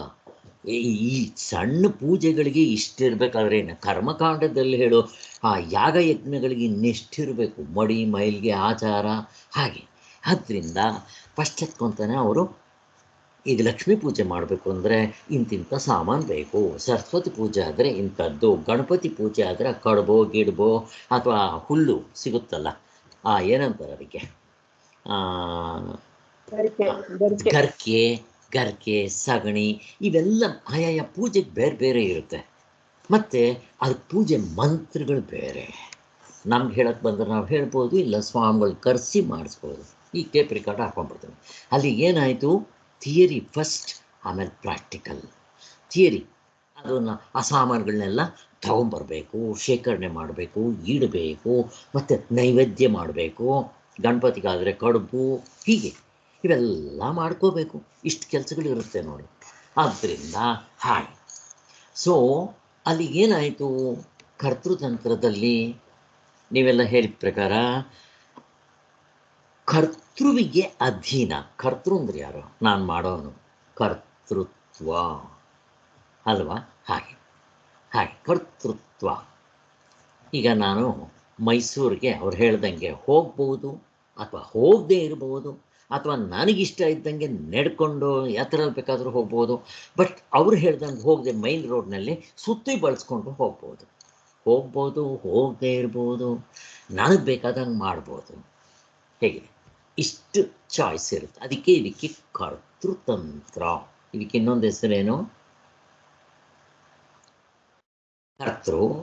ಇನ್ನೊಬ್ಬ ಯಾರು ಮಾಡೋನಿದು? ಪುರುಷತಂತ್ರ.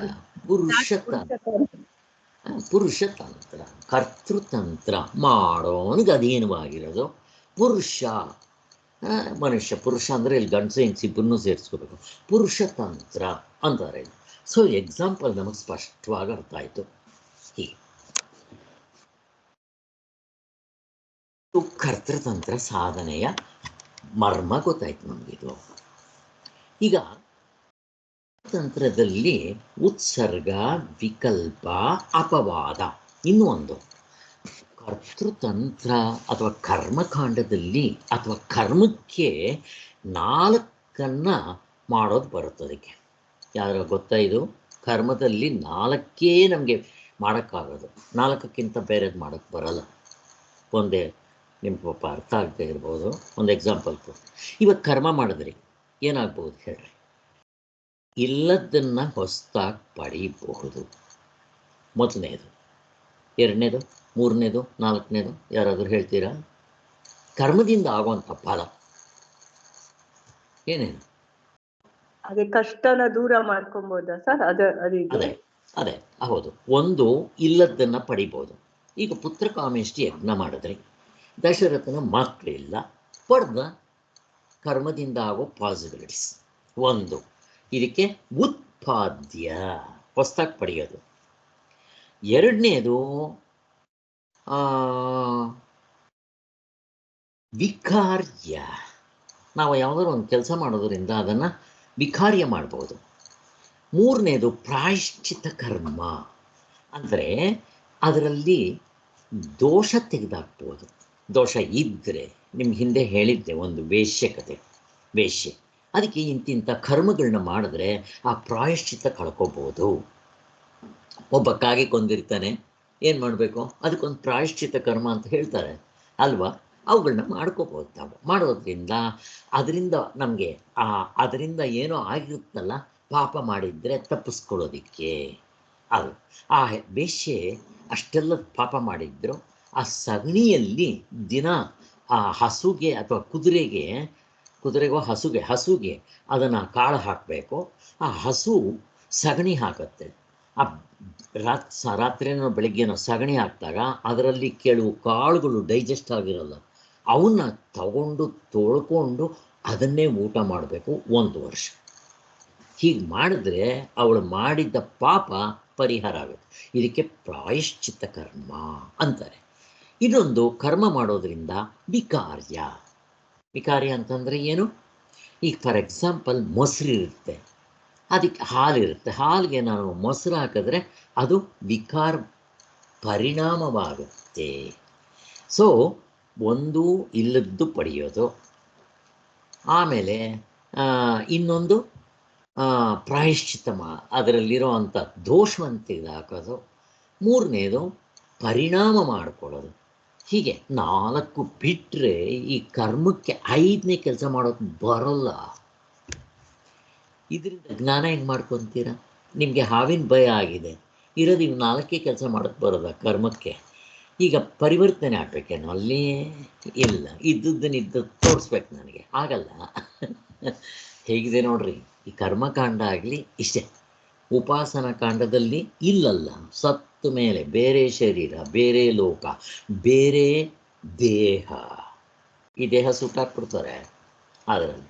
ಮತ್ತು ಹೋಯ್ತು ಅಲ್ಲಿಗೆ. ಕರ್ಮಕಾಂಡ ಉಪಾಸನ ಕಾಂಡದಿಂದ ನನಗೆ ಆಗೋದಿಲ್ಲ. ಅದಕ್ಕೆ ಇವನ್ನ ಹೇಳ್ತಾ ಇದ್ದಾರೆ ಇಲ್ಲಿ. ಹೀಗೆ ವೈದಿಕ ಕರ್ಮಗಳೆಲ್ಲ ಉತ್ಸರ್ಗ, ಸಾಮಾನ್ಯ ನಿಯಮ, ವಿಕಲ್ಪ ಹೀಗೂ ಆಗ್ಬೋದು, ಆಗ್ಬೋದು. ಮತ್ತು ಅಪವಾದ, ವಿಶೇಷ ನಿಯಮ, ಸಾಮಾನ್ಯ ನಿಯಮ. ಅದು ಬಿಡ್ರಿ, ಮೇಲ್ಗಡೆನೆ ಅದು ಬಂದ್ಬಿಡ್ತಲ್ಲ, ಅವನು ಮಾಡುವವನಿಗೆ ಅಧೀನವಾಗಿರುತ್ತೆ ಅಂತೆಲ್ಲ ಹೇಳಿದ್ರಲ್ಲ. 4 ಮಾಡ್ಬೋದು, ಬಿಡ್ಬೋದು, ಬೇರೆ ರೀತಿಯಲ್ಲಿ ಮಾಡ್ಬೋದು. ಇವೆಲ್ಲ ಅದಕ್ಕೆ ಸೇರೋದು. ನಾವು ಅಷ್ಟು ತಲೆ ಕೆಡಿಸ್ಕೊಳ್ಳೋದು ಬೇಡ, ಬಿಟ್ಬೇಡ. ಓಕೆ, ನೆಕ್ಸ್ಟು ಈ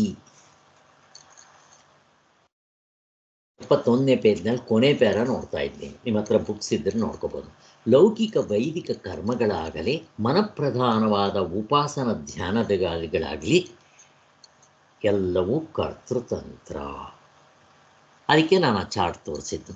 ಆ ಚಾರ್ಟ್ನಲ್ಲಿ 3 ಬಿಟ್ಟು ಮಿಕ್ಕಿರೋದೆಲ್ಲ ಕರ್ತೃತಂತ್ರ. ಮುಗಿದೋಯ್ತು ಹೇಳಿದ್ರಲ್ಲ, ಗೋಕುಲ ಅವರೇ ಹೇಳಿದ್ರು. ಹಾಗೆ ಅದಕ್ಕೋಸ್ಕರ ನಮಗೆ ವಸ್ತುತಂತ್ರ ಹಿಡ್ಕೊಂಡ್ಬಿಟ್ರೆ ಮಿಕ್ಕಿರೋದು ಏನು ಬೇಕಾದರೂ ಹೇಳ್ರಿ ನೀವು, ಎಲ್ಲ ಕರ್ತೃತಂತ್ರ ಅಷ್ಟೇ.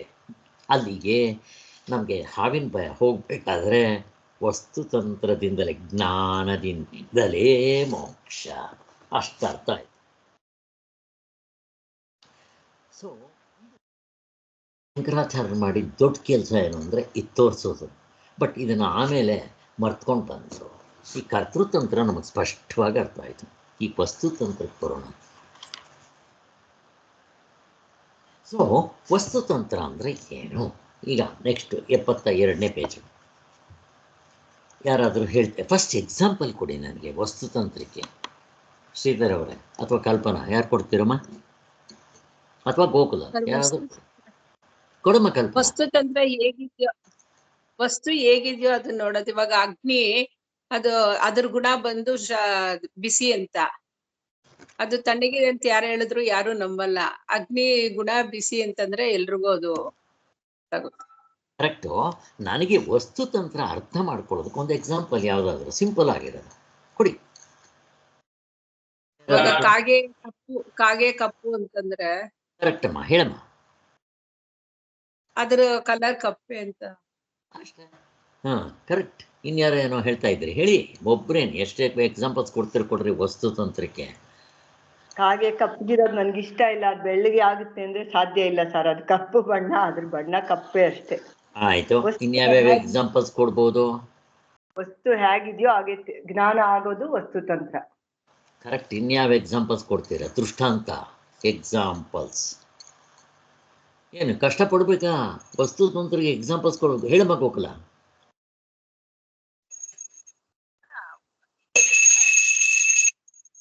ಯಾರಾದರೂ ಬೇಗ ಹೇಳಿ. ಹಲೋ. ನೀರಿಗೆ ಹರಿಯುವ ಗುಣ. ನೀರು ಯಾವಾಗ್ಲೂ ಹರಿತಾ ಇರುತ್ತಲ್ಲ, ಅದಲ್ಲ ವಸ್ತುತಂತ್ರಕ್ಕೆ. ಒಂದೇ ಎಕ್ಸಾಂಪಲ್ಸ್ ಇರೋದು ನಿಮ್ಮ ಹತ್ರ. 1-2 ಬಿಟ್ರೆ 2 ಇಲ್ವಾ? 3ನೇದು ಇಲ್ವಾ ವಸ್ತುತಂತ್ರಕ್ಕೆ? ಹುಲಿ ಮೈ ಮೇಲೆ ಪಟ್ಟೆಗಳಿರ್ತೈತೆ, ಹುಲಿ ಅಷ್ಟೇ. ಅದೇನ್ ಬೇರೆ ತರ ಆಗಲ್ಲ, ಸಿಂಹ ಆಗಲ್ಲ. ಅಷ್ಟೆಲ್ಲ ಕಷ್ಟ ಆಗಲ್ಲ. ಹಾವು ಹಗ್ಗ ಇಲ್ವೇನು? ಹಾವು ಹಗ್ಗ, ಮತ್ತೆ ನೀರು, ಮರಳುಕಾಡಿನಲ್ಲಿ ನೀರು, ಕಪ್ಪೆ ಚಿಪ್ಪು, ಬೆಳ್ಳಿ, ಮೋಟು ಮರ, ಇವೆಲ್ಲ ವಸ್ತುತಂತ್ರಕ್ಕೆ ಎಕ್ಸಾಂಪಲ್ಸ್ ಅಲ್ವೇನು? ಇಷ್ಟು ಕಷ್ಟಪಡ್ಬೇಕಾ? ಹಾಗೆ ಇರಲಿ. ಇವೆಲ್ಲ ವಸ್ತುತಂತ್ರಕ್ಕೆ ಎಕ್ಸಾಂಪಲ್ಸು ಅಲ್ವಾ? ಹಾಗೆ. ಮತ್ತು ಇನ್ನೇನು, ಗೋಡೆ ಕೆಂಪು ಬೆಳ್ಳಗಿದೆ, ಅಥವಾ ಅದ್ರ ಮೇಲೆ ನನಗೆ ಬೇಕಾಗಿರೋ ಕಲರ್ ಮಾಡ್ಕೊಳಕ್ಕೆ ಬರುತ್ತೇನೋ. ಬಾತ್ಕೋಳಿ ಬೆಳ್ಳಗಿದೆ, ಇಲ್ಲ ನನಗೆ ಕಪ್ಪಾಗಬೇಕು, ಮಾಡ್ಕೊಳ್ರಿ ನೋಡೋಣ. ಆಗೋದು ಫಸ್ಟ್ ಎತ್ತಂತಾನೆ ಎಕ್ಸಾಂಪಲ್ಸ್ ನಾವು ಚೆನ್ನಾಗಿ ಮಾಡ್ಕೊಂಡ್ಬಿಟ್ವಿ. ಸೊ ಈಗ ಹೇಳಿ, ಈಗ ವಸ್ತುತಂತ್ರ ಅಂದರೆ ಏನು? ಎಕ್ಸಾಂಪಲ್ಸ್ ಗೊತ್ತಾಯ್ತು ನಮಗೆ. ವಸ್ತು ಹೇಗಿದೋ ಹಾಗೆ ಅರ್ಥ ಮಾಡ್ಕೊಳ್ಳಿ ಸರ್. ಚೇಂಜ್ ಯಾರ ಮೇಲೆ ಡಿಪೆಂಡ್ ಆಗಬೇಕು? ಯಾರ ಮೇಲೆ ಡಿಪೆಂಡ್ ಆಗಬೇಕು? ಯಾರ ಮೇಲೂ ಡಿಪೆಂಡ್ ಆಗಬಾರ್ದು ಸರ್. ವಸ್ತು ಮೇಲೆ ಡಿಪೆಂಡ್ ಆಗಬೇಕು. ವಸ್ತು ಮೇಲೆ ಡಿಪೆಂಡ್ ಆಗಬೇಕು. ನನಗೆ ಬೇಕಾದಂಗೆ ಮಾಡ್ಕೊತೀನಿ, ಆಗೋದಿಲ್ಲ. ಅಲ್ಲಿ ಕರ್ತೃತಂತ್ರದಲ್ಲಿ ಕರ್ತೃ ಕೆಲಸ ಮಾಡುವಂತೇನೆ ನನ್ನ ಮೇಲೆ ಡಿಪೆಂಡ್ ಮಾಡ್ಕೊತಾ ಇದ್ದೆ, ವಸ್ತು ಮೇಲಲ್ಲ. ಇಲ್ಲೇನಾಗುತ್ತೆ, ನನಗೆ ಚಾಯ್ಸ್ ಇಲ್ಲ, ಆಪ್ಷನ್ ಇಲ್ಲ. ವಸ್ತು ಹೇಗಿರುತ್ತೋ ಹಾಗೇ ಜ್ಞಾನ ಮಾಡ್ಕೋಬೇಕು. ಅಲ್ಲಿ ಹಗ್ಗ ಇದೆ ಅಂತ ಟಾಚ್ ಹಾಕಿ ತೋರಿಸಿದ ತಕ್ಷಣ ಹಗ್ಗ, ನನಗೆ ಹಗ್ಗ ಬೇಡ, ಅಲ್ಲಿ ಚೇಳಿರಲಿ ಅಂತಂದರೆ ಸಾಧ್ಯ ಇದೆಯಾ? ಆಗೋದಿಲ್ಲ. ಹಾಗೆ ಅದು ಕಪ್ಪೆ ಚಿಪ್ಪು ಅಂತ ನಾನು ಗೊತ್ತಾಗಿದ್ದ ತಕ್ಷಣ ಕಪ್ಪೆ ಚಿಪ್ಪು ಅಂತಲೇ ನೋಡಬೇಕು. ನಾನು ಬೇರೆ ಮಾಡ್ಕೊಳ್ರಿ ನೋಡೋಣ, ಮಾಡ್ಕೊಳ್ರಿ ನೋಡೋಣ, ನನಗೆ ಬೇಕಾದಂಗೆ ಮಾಡ್ಕೊಳ್ರಿ ನೋಡೋಣ, ಸಾಧ್ಯ ಇಲ್ಲ. ಅದಕ್ಕೆ ವಸ್ತುವಿಗೆ ಈಲ್ಡಾಗ್ಬಿಡ್ಬೇಕು. ಅಲ್ಲಿ ನಮಗೆ ಚಾಯ್ಸ್ ಇತ್ತು, ವಸ್ತು ಮೇಲಲ್ಲ, ನನ್ನ ಮೇಲೆ, ನನ್ನ ಚಾಯ್ಸ್. ಸೊ ಇಷ್ಟು ನಮಗೆ ಇದಕ್ಕೆ ವಸ್ತುತಂತ್ರ, ಅದು ಕರ್ತೃತಂತ್ರ. ವಸ್ತುತಂತ್ರ ಆ ವಸ್ತು ಹೇಗಿರುತ್ತೋ ಹಾಗೇ ಜ್ಞಾನ ಮಾಡ್ಕೋಬೇಕೆ ಹೊರ್ತು ನನ್ನ ಚಾಯ್ಸ್ ಅಲ್ಲ ಇದು. ಬೇಕಾದ್ರೆ ಹೀಗೆ ಕಾಗೆ ಕಪ್ಪಿದೆ ಇವೆಲ್ಲ ಆಯ್ತಲ್ಲ. ಇಲ್ಲಿ ಕ್ರಿಯೆ ಅಥವಾ ಕರ್ಮಕ್ಕೆ ಅಥವಾ ಮಾನಸಿಕವಾಗಿ ಇದಕ್ಕೆ ಇದಿಲ್ಲ, ಚಾಯ್ಸ್ ಇಲ್ಲ. ವಸ್ತುವನ್ನು ಅವಲಂಬಿಸಿ ಅದು ಹೇಗಿದೆಯೋ ಹಾಗೆ ಮಾಡ್ಕೋಬೇಕು. ಸೊ ಅದಕ್ಕೆ ಸೂತ್ರ ಭಾಷೆ 1.1.2ರಲ್ಲಿ ವಸ್ತು ಯಥಾತ್ಮ ಜ್ಞಾನಂ, ವಸ್ತು ಹೇಗಿದ್ದರೆ ಹಾಗೆ ಮಾಡ್ಕೋಬೇಕು. ಇಲ್ಲಿ ಪುರುಷ ಬುದ್ಧಿಪೇಕ್ಷಂ, ಇಲ್ಲಿ ಪುರುಷನಿಗೆ ಅಧಿಕಾರ ಇಲ್ಲ ಅನ್ನೋದು ಗೊತ್ತಾಯಿತು. ಸೊ ಈಗೇನಾಯಿತು, ಅರಿಯುವವನ ಬುದ್ಧಿಯನ್ನು ಅವಲಂಬಿಸಿ ಇರತಕ್ಕದ್ದಲ್ಲ. ಮತ್ತೇನೆಂದರೆ ಅದು ಇರುವಂತೆ ನಾವು ಜ್ಞಾಪನ ಮಾಡ್ಕೋಬೇಕು. ನನಗೆ ಬೇಕಾದಂಗೆ ಕಿರ್ಚ್ಕೊಳ್ಳೋಕೆ ಬರೋಲ್ಲ ಇಲ್ಲಿ. ಅದಕ್ಕೋಸ್ಕರ ಇದನ್ನು ವಸ್ತುವಿಗೆ ಈಲ್ಡಾಗಬೇಕು. ಅದಕ್ಕೆ ಹೇಗಿದ್ದರೆ ಹಾಗೆ ನಾನು ಹಂಗೆ ಜ್ಞಾನ ಮಾಡ್ಕೋಬೇಕು. ಮೋಟು ಮರದಲ್ಲಿ ಹೇಳಿದಿರಲ್ಲ ಎಕ್ಸಾಂಪಲ್ಲು, ಮೋಟು ಮರ ಇವೆಲ್ಲ. ಸೊ ಇಲ್ಲಿ ಯಥಾರ್ಥ ಜ್ಞಾನ ಅಯಥಾರ್ಥ ಜ್ಞಾನ ಅಂತಾರೆ, ಏನು ಬೇಕಾಗಲ್ಲ. ಬಟ್ ಇವಾಗ ಸಿಚುವೇಶನ್ ಬಂದಿರೋದ್ರಿಂದ ಸ್ವಾಮಿಗಳು ಹೇಳ್ತಾರೆ ಇಲ್ಲಿ 73ನೇ ಪೇಜ್ನಲ್ಲಿ, ಯಥಾರ್ಥ ಜ್ಞಾನ ಅಂದರೆ ಏನು, ಅಯಥಾರ್ಥ ಜ್ಞಾನ ಅಂದರೆ ಏನು? ಯಾರಿಗಾದರೂ ಇದು ಸಂಸ್ಕೃತ್ ವರ್ಡ್.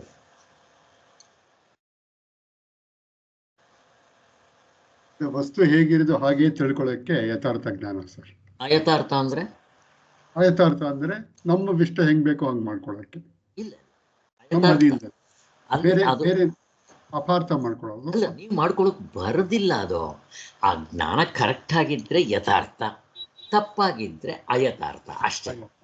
ಹಾಗೆ ಈಗ ನಾನು ಅದನ್ನು ಒಂದು ಅಂಗಡಿಗೆ ಹೋಗ್ತೀನಿ, ರೇಷ್ಮೆ ಸೀರೆ ತೊಗೊತೀನಿ, ಒರಿಜಿನಲ್ ಅಂತ ಕೊಡ್ತಾನೆ. ಅದು ನಾನು ಅಲ್ಲ, ಅವಾಗ ಏನು ಅಂದ್ಕೊಂಡಿರ್ತೀನಿ, ಅದು ಯಥಾರ್ಥ ಜ್ಞಾನವೇ. ಬಟ್ ಆಮೇಲೆ ಒಂದು ತಿರ್ಗಾ ನಾನೆಲ್ಲೋ ಕನ್ಫರ್ಮ್ ಮಾಡಿಕೊಂಡಾಗ ಅದು ರೇಷ್ಮೆ ಅಲ್ಲ ಅಂತ ಗೊತ್ತಾದಮೇಲೆ ಅಯಥಾರ್ಥ ಜ್ಞಾನ. ಇಲ್ಲಿ ಸುಮ್ಮನೆ ಬಂದಿರೋದ್ರಿಂದ ಹೇಳಿದೆ. ಈ ಯಥಾರ್ಥ ಜ್ಞಾನಕ್ಕೆ ತತ್ವಜ್ಞಾನವು ಎಂದೇ ಸರು ಅಂದರೆ ವಸ್ತು ಕರೆಕ್ಟಾಗಿ ನಾವು ಹಗ್ಗ ಅಂತ ನೋಡಿದ್ಮೇಲೆ ಹಗ್ಗ ಇರಬೇಕಲ್ಲ, ಇನ್ನೇನು ಇರೋಕ್ಕೆ ಸಾಧ್ಯ ಇಲ್ಲ. ಇದು ಯಥಾರ್ಥ ಜ್ಞಾನ. ಈಗ ಹಾವು ಹಗ್ಗದಲ್ಲಿ ಹಗ್ಗ ಯಥಾರ್ಥ ಜ್ಞಾನ, ಅಲ್ಲಿ ಹಾವು ಅಂದ್ಕೊಂಡಿದ್ನಲ್ಲ ಅದು ಅಯಥಾರ್ಥ ಜ್ಞಾನ. ಹಾಗೆ ಅದೇ ರೀತಿ ಕಪ್ಪೆ ಚಿಪ್ಪು ಇವೆಲ್ಲ ನೀವೇನು ಬೇಕಾದರೂ ಮಾಡ್ಕೋಬೋದು. ಇಲ್ಲಿ ವಸ್ತುತಂತ್ರ ಜ್ಞಾನವೇ ಪ್ರಮಾಣ ಎನಿಸುತ್ತದೆ. ಹೀಗೆ ವಸ್ತುತತ್ವವನ್ನು ಅನುಸರಿಸಿ ಹುಟ್ಟುವ ಜ್ಞಾನವನ್ನು ವಸ್ತುತಂತ್ರ ಅಂತಾರೆ. ಅಲ್ಲಿಗೆ ಕರ್ಮಗಳು, ಉಪಾಸನೆಗಳು, ವಿಧಿಪರ ವಾಕ್ಯಗಳು, ಕಾಲಾಂತರ, ಲೋಕಾಂತರ ಇವು ಇದಕ್ಕೆ ಹೊಂದೋದಿಲ್ಲ. ಆದ್ದರಿಂದ ಈ ಬ್ರಹ್ಮಜ್ಞಾನ ಅನ್ನೋದು ವಸ್ತುತಂತ್ರದಿಂದಲೇ, ಜ್ಞಾನದಿಂದಲೇ ಮೋಕ್ಷ. ನೀವು ಏನು ಓದಿದ್ರು ಜ್ಞಾನದಿಂದಲೇ ಮೋಕ್ಷ. ಎಲ್ಲರೂ ಒಪ್ಕೊತಾರೆ, ಎಲ್ಲ ದರ್ಶನಕಾರರು ಒಪ್ಕೊತಾರೆ ಜ್ಞಾನದಿಂದ ಮೋಕ್ಷ ಅಂತ. ಹೇಳುವಾಗ ತಪ್ಪು ಹೇಳ್ತಾರೆ. ಯಾಕೆ? ಇವು 6 ಅವ್ರಿಗೆ 6ಕ್ಕಿಂತ 5 ಇಂಪಾರ್ಟೆಂಟ್, 5 ಸಿಗಲಿಲ್ಲ. ಇಷ್ಟೇ ಆಯ್ತಲ್ಲ ನಮಗೆ? Okay, fine. ಬ್ರಹ್ಮತತ್ವವು ನಮ್ಮೆಲ್ಲರಲ್ಲಿಯೂ ಮೊದಲಿನಿಂದಲೂ ನಮ್ಮ ಸ್ವರೂಪವಾಗಿ ಇದ್ದು ಬಿಟ್ಟಿರುವ ತತ್ವವಾಗಿರೋದರಿಂದ ಅದು ಮೊದಲೇ ಆಗ್ಬಿಟ್ಟಿದೆ, ಯಾರು ಹೊಸ್ದಾಗಿ ಕೊಡೋದಿಲ್ಲ ಅದು. ಸೊ ಅದಕ್ಕೆ ಸೂತ್ರ ಭಾಷೆಯಲ್ಲಿ ತತ್ರ ಏವಂ ಸತಿ ಬ್ರಹ್ಮಜ್ಞಾನಮಪಿ ವಸ್ತುತಂತ್ರಮೇವ ಭೂತವಸ್ತು ವಿಷಯತ್ವಾತ್. ಈಗ ಹಾವು ಹಗ್ಗದಲ್ಲಿ ಅಲ್ಲಿ ಹಾವು ಯಾವಾಗಲೂ ಬಿದ್ದಿರ್ಬೋದು, ಬಟ್ ನಮ್ಮಲ್ಲಿ ಇಲ್ಲಿ ಕಂಪ್ಯಾರಿಸನ್ ಪೂರ್ತಿ ಅದಕ್ಕೆ ಹೊಂದೋ ಹಂಗೆ ಏನಿರಲ್ಲ. ಇಲ್ಲಿ ನಾವು ತಿಳ್ಕೊಳ್ಳಿ ಬಿಡಿ, ಎಲ್ಲರೂ ಆತ್ಮನೇ ಆಗಿದ್ದೀವಿ. ತಿಳ್ಕೊಂಡ್ರೆ ಲಾಭ, ತಿಳ್ಕೊಳ್ಳದೆ ಇದ್ದರೆ ನಷ್ಟ, ಅಷ್ಟೇ. ಹಾಗೆ ಸುಮ್ಮನೆ ಅಲ್ಲಿ ಸೇರಿಸ್ತಾರೆ. ಬ್ರಹ್ಮಜ್ಞಾನವು ನಮ್ಮ ಬ್ರಹ್ಮಜ್ಞಾನವು ಸಹ ವಸ್ತುತಂತ್ರ, ಅದರ ಜೊತೆಗೆ ಮೊದಲೇ ಅದು ಇದ್ದುಬಿಟ್ಟಿದೆ. ಆದ್ದರಿಂದ ಈಗ ಅದಕ್ಕೆ ಬಂದಿರೋ ತಪ್ಪು ಗ್ರಹಿಗಳು ಮೊದಲೇ ಹೇಳಿಬಿಟ್ಟಿದ್ವಿ ನಾವು, ಅದನ್ನು ಅವೆಲ್ಲ ಆಗೋಯ್ತು. ಸೊ ಆಕ್ಷೇಪ, ಅವನು ಆಕ್ಷೇಪ ಏನು ಮಾಡ್ತಾನೆ ಅಂದರೆ, ಲೋಕದಲ್ಲಿಯ ವ್ಯವಹಾರಕ್ಕಾಗಲಿ ಅಥವಾ ವೇದದಲ್ಲಿ ಹೇಳಿದ ಕರ್ಮ ಉಪಾಸನಾದಿ ವ್ಯವಹಾರಕ್ಕಾಗಲಿ ಮೊದಲು ಅವುಗಳ ಬಗ್ಗೆ ಜ್ಞಾನವೂ ಬರಬೇಕಲ್ವಾ. ನೋಡ್ರಿ, ಅದನ್ನೇ ಹೇಳ್ತಾನೆ ಅವನ ಅರ್ಥ ಏನಿಲ್ಲಿ. ಕರ್ಮಕಾಂಡ ಉಪಾಸನ ಕಾಂಡದಲ್ಲಿ ಮೊದಲೇ ಎತ್ಕೊತಾನೆ ಜ್ಞಾನ ಬರಬೇಕು, ಆಮೇಲೆ ಅದು ಪರೀಕ್ಷೆ ಮಾಡಬೇಕು ಅಲ್ವಾ ಅಂತ. ಸೊ ಅದಕ್ಕೆ ಒಬ್ಬ ವೈದ್ಯನ ಎಕ್ಸಾಂಪಲ್ ಕೊಡ್ತಾರೆ. ಡಾಕ್ಟರ್ ಆಗಬೇಕಾದ್ರೆ, ಇಂಜಿನಿಯರ್ ಆಗಬೇಕಾದ್ರೆ, ಅಥವಾ ಒಂದು ಹೌಸ್ ವೈಫ್ ಅಡುಗೆ ಮಾಡೋದು. ಅದಕ್ಕೆ ಏನು ಹೇಳ್ತಾ ಇದ್ದಾರೆ, ಕರ್ಮಕಾಂಡ ಉಪಾಸನ ಕಾಂಡ ಪಕ್ಕಕ್ಕೆ ಇರೋಣ, ಲೌಕಿಕವಾದ ಎಕ್ಸಾಂಪಲ್ ತೊಗೋಣ. ಫಸ್ಟ್ ಎಕ್ಸಾಂಪಲ್ ಏನಂತಾರೆ ಇದಕ್ಕೆ? ಯಾರಾದರೂ ಎಕ್ಸಾಂಪಲ್ ಮಾಡ್ತೀರಾ? ಎಕ್ಸ್ಪ್ಲೈನ್ ಮಾಡ್ತೀರಾ? ಹೇಳ್ತನಲ್ಲ, 1 2 3 ಹೇಳಿದೆ. ಅದೇ ಸರ್, ಡಾಕ್ಟ್ರು ಓದಿರ್ತಾನೆ, ಓದ್ಬಿಟ್ರೆ ಆಗೋದಿಲ್ಲ ಸರ್. ಅವನು ಮಾಡ್ಬೇಕು, ಅವನು ಅದು ಔಷಧಿ ಎಲ್ಲ ಕೊಡ್ಬೇಕು ಬಂದವ್ರಿಗೆ, ಇಂಥ ರೋಗ ಅಂತ ತಿಳಿದು ಅವ್ರಿಗೆ ಉಪಚಾರ ಮಾಡ್ಬೇಕು. ಆವಾಗೇ ಅವನಿಗೆ ಅದಕ್ಕೆ ಪ್ರತಿಫಲ ಬರೋದು. ಮತ್ತೆ ಅಡ್ಗೆನೂ ಅಷ್ಟೇ, ಅಡ್ಗೆ ಗೊತ್ತಿದೆ ನನ್ಗೆ ಅಂದ್ರೆ ಆಗ್ಬಿಡಲ್ಲ ಸರ್. ಮಾಡ್ಬೇಕಲ್ಲ, ಹೋಗಿ ಸ್ಟವ್ ಅಂಟಿಸಿ ಮಾಡ್ಬೇಕು, ಅವಾಗ್ಲೇ ಅದು ತಯಾರಾಗೋದು. ಅಡ್ಗೆ ಮಾಡ್ಬೇಕಿದೆಲ್ಲ. ಹೇಳ್ತೀರ ಯಾಕೆ ಹೇಳ್ತಾರೆ ಇದು ಅಂತ?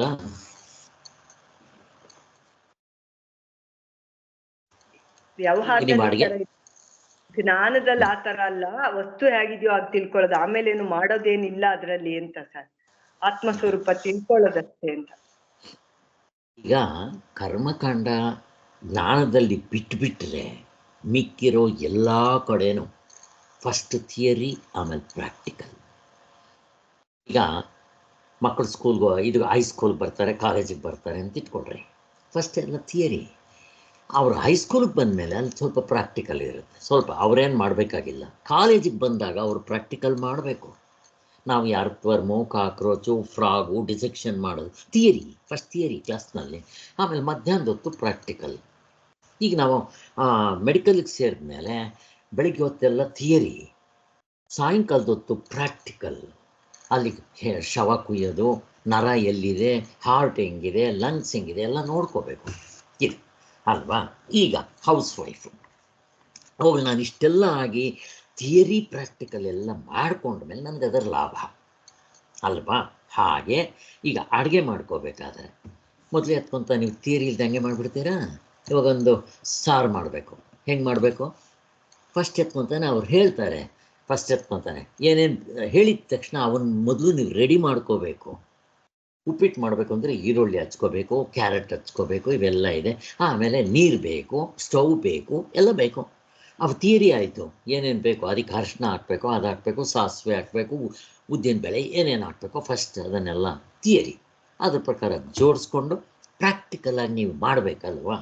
ಹಾಗೆ ಸೊ ಎಲ್ಲ ಕಡೆ ಜ್ಞಾನಕಾಂಡ ಒಂದು ಬಿಟ್ಟು ಮಿಕ್ಕಿರೋ ಕಡೆ ಅಲ್ಲಿ ಕರ್ಮಕಾಂಡ ಉಪಾಸನ ಕಾಂಡ ಎರಡು ಕಡೆನೂ ಈವನ್ ಉಪಾಸನೆಯಲ್ಲೂ ಕೂಡ ಫಸ್ಟ್ ಥಿಯರಿ ತಿಳ್ಕೋಬೇಕು, ಆಮೇಲೆ ಮಾಡಬೇಕು. ಹಾಗೆ ಮಾನಸಿಕ ಪೂಜೆ ಏನದು ಫಸ್ಟ್ ತಿಳ್ಕೋಬೇಕು ನಾವು, ಆಮೇಲೆ ಮಾಡಬೇಕು. ಮಾನಸಿಕ ಪೂಜೆ ಅಥವಾ ಜಪ ಮಾಡ್ತೀರಾ, ರಾಮನ ಗುಣಲೀಲೆಗಳನ್ನ ಮೊದಲು ಕೇಳಬೇಕು ಥಿಯರಿ, ಆಮೇಲೆ ನೀವು ಮನಸ್ಸಿನಲ್ಲಿ ಅದನ್ನು ಮೆಲ್ಕು ಹಾಕಬೇಕು ಪ್ರಾಕ್ಟಿಕಲ್. ಆದರೆ ಕರ್ಮಕಾಂಡ ಉಪಾಸನ ಕಾಂಡ ಎಲ್ಲವೂ ಈ ಜ್ಞಾನಕಾಂಡ ಒಂದು ಬಿಟ್ಟು. ಸೊ ಜ್ಞಾನಕಾಂಡದಲ್ಲಿ ಫಸ್ಟ್ ಅವನು ಹಂಗೆ ಕೇಳ್ತಾನೆ, ಅಲ್ಲ ರೀ ನೀವು ಕರ್ಮಕಾಂಡ ಉಪಾಸನ ಕಾಂಡ ಏನು ತೊಗೊಂಡ್ರು ಫಸ್ಟ್ ಎತ್ಕೊತಾನೆ ತಿಳ್ಕೋಬೇಕು, ಆಮೇಲೆ ಮಾಡಬೇಕು. ಅದಕ್ಕೆ ಅವನು ಜ್ಞಾನ ಕರ್ಮ ಸಮುಚ್ಚಯ, ಫಸ್ಟ್ ಜ್ಞಾನ ಆಮೇಲೆ ನಮ್ಮ ಕರ್ಮ ಸೇರಿಸ್ಕೋಬೇಕು ನೀವು ಅಂತ ಅವನು ಹೇಳ್ತಾ ಇದ್ದ. ಬೇಡ ಅಂತ ಇದ್ದರು ಶಂಕರಾಚಾರ್ಯ ಅಂತ ಇದ್ದರು. ಹಾಗೆ ಜ್ಞಾನ ಮಾತ್ರದಿಂದ ಅವನು ಹೇಳೋದು ಜ್ಞಾನವು ಅನಂತರದಲ್ಲಿ ಮಾಡಬೇಕಾಗಿರುವ ಕರ್ಮಕ್ಕೆ ಅಧೀನವಾಗಿದ್ದರೆ ಮಾತ್ರ ಪ್ರಯೋಜನಕಾರಿಯಾಗುವುದಲ್ಲವೇ? ಕೇವಲ ಜ್ಞಾನ ಮಾತ್ರದಿಂದ ಯಾವ ಪ್ರಯೋಜನ ಆಗುತ್ತಪ್ಪ ಹೇಳಿ? ಡಾಕ್ಟರ್ ಆಗಬೇಕಾದ್ರೆ, ಇಂಜಿನಿಯರ್ ಆಗಬೇಕಾದ್ರೆ, ಒಬ್ಬ ಕಾರ್ ರಿಪೇರಿ ಮಾಡಬೇಕಾದ್ರೆ ಅದಕ್ಕೆಲ್ಲ ಆಟೋಮೊಬೈಲ್ ಇಂಜಿನಿಯರ್ ಎಲ್ಲ ಇರುತ್ತೆ. ಬಟ್ ಅವ್ರು ಸುಮ್ಮನೆ ಮಾಡಬೇಕಾದ್ರೂ ಫಸ್ಟ್ ಎತ್ಕೊತಾನೆ ನೋಡ್ಕೋಬೇಕಲ್ಲ. ಆಮೇಲೆ ಅವನಿಗೆ ಸ್ಕ್ರೂ ಡ್ರೈವರ್ ಹಿಂಗೆ ಇಟ್ಕೋಬೇಕು, ಅವೆಲ್ಲ ಥಿಯರಿ ಅಲ್ವಾ ಅವೆಲ್ಲ. ಅವ್ರಿಗೇನು ಓದದೇ ಇದ್ದರೂ ಪ್ರತಿಯೊಂದು ಹೀಗೆ ಥಿಯರಿ ಆಮೇಲೆ ಪ್ರಾಕ್ಟಿಕಲ್ ಅಲ್ವಾ. ಆದ್ದರಿಂದ ಎಲ್ಲ ಪ್ರಪಂಚದಲ್ಲಿ ಹಾಗೆ ಇರೋದರಿಂದ ನಿಮ್ದೇನು ಸ್ಪೆಷಲ್ಲು, ಏನು ಬೇಡ ಅಂತಿರಲ್ಲ ಅಂತ ಅವನು. ಹೀಗಿರುವಾಗ ಬ್ರಹ್ಮಜ್ಞಾನ ಯಾವುದಾದ್ರೂ ಕರ್ಮಕ್ಕೆ ಅಂಗವಾಗಿಯೇ ಮೋಕ್ಷವಾಗಬೇಕಲ್ಲ. ಎಲ್ಲ ಥರಲ್ಲೂ ನೀವು ಯಾವ್ದು ಬೇಕಾದ್ ನೋಡ್ಕೊಳ್ರಿ, ಕರ್ಮ ಸೇರಿರಲೇಬೇಕಿದ್ರೆ ಅದಕ್ಕೆ ಉಪಯೋಗ ಇಲ್ಲ ಅಂತ ಅವನು. ಯಾಕೆ ಬೇಕು? ಅದಕ್ಕೆ ಅವ್ರು ಹೇಳಿದ್ದು ಹಾವು ಹಗ್ಗದಲ್ಲಿ ಏನು ನಿನ್ನ ಥಿಯರಿ ಏನು ಮೊದಲು ನೋಡ್ಕೋಬೇಕಾ? ಹಗ್ಗಂದ್ರೆ ಹಿಂಗಿರುತ್ತಪ್ಪ ನೋಡ್ಕೊ, ಏನೋ ಥಿಯರಿ ಹೇಳ್ಕೊಡ್ಬೇಕು ಅವನು. ಫಸ್ಟಲ್ಲಿ ಪಾಠ ಹೇಳ್ಕೊಟ್ಟು ಬರ್ಬೇಕೇನು ಇಲ್ಲಿಗೆ? ಪ್ರಾಕ್ಟಿಕಲ್ಗೆ ಬೇಕಾಗಿಲ್ಲ. ಟಾರ್ಚ್ ಹಾಕಿ ತೋರಿಸಿದ ತಕ್ಷಣ ಠಕ್ ಅಂತ ನೋಡಿದ ತಕ್ಷಣ ಮುಗಿದು ಆಯ್ತು, ಏನು ಹೇಳ್ಕೊಡ್ಬೇಕು ಅಲ್ವಾ. ಆದ್ದರಿಂದ ಬರೀ ಜ್ಞಾನ ಮಾತ್ರದಿಂದ ಮೋಕ್ಷ ಅನ್ನೋದು ಆಗೋದಿಲ್ವಲ್ಲ ಅಂತ ಅವನ ಆಕ್ಷೇಪಣೆ ಮಾಡ್ತಾ ಇದ್ದಾನೆ. ಸೊ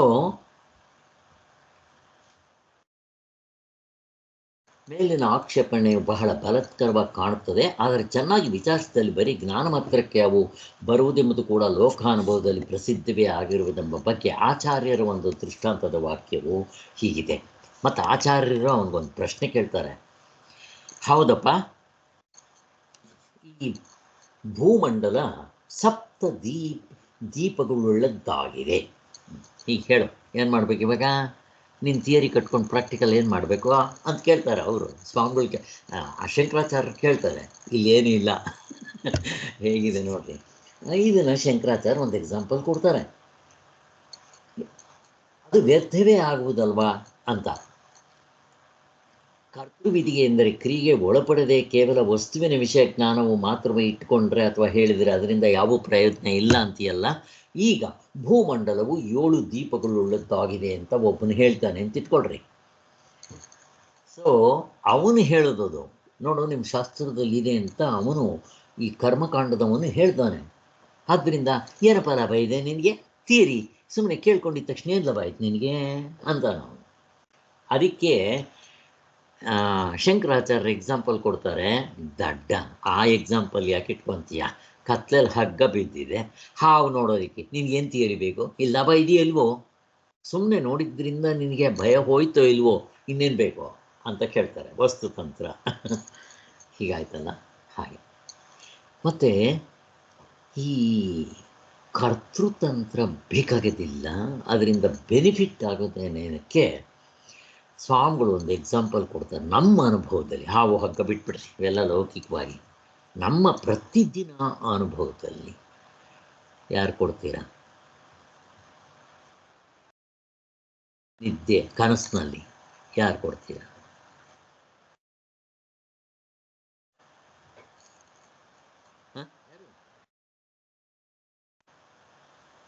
ಕನಸಿನಲ್ಲಿ ನಾನೇ ಎಲ್ಲ ತಯಾರು ಮಾಡ್ಕೊಂಡಿರ್ತೀನಲ್ಲ ಸರ್, ಅಲ್ಲಿ ಏನು ಇಲ್ದಿರನೇ ಎಲ್ಲ ಆಗಿರುತ್ತಲ್ಲ ಸರ್, ಅದ ಸರ್?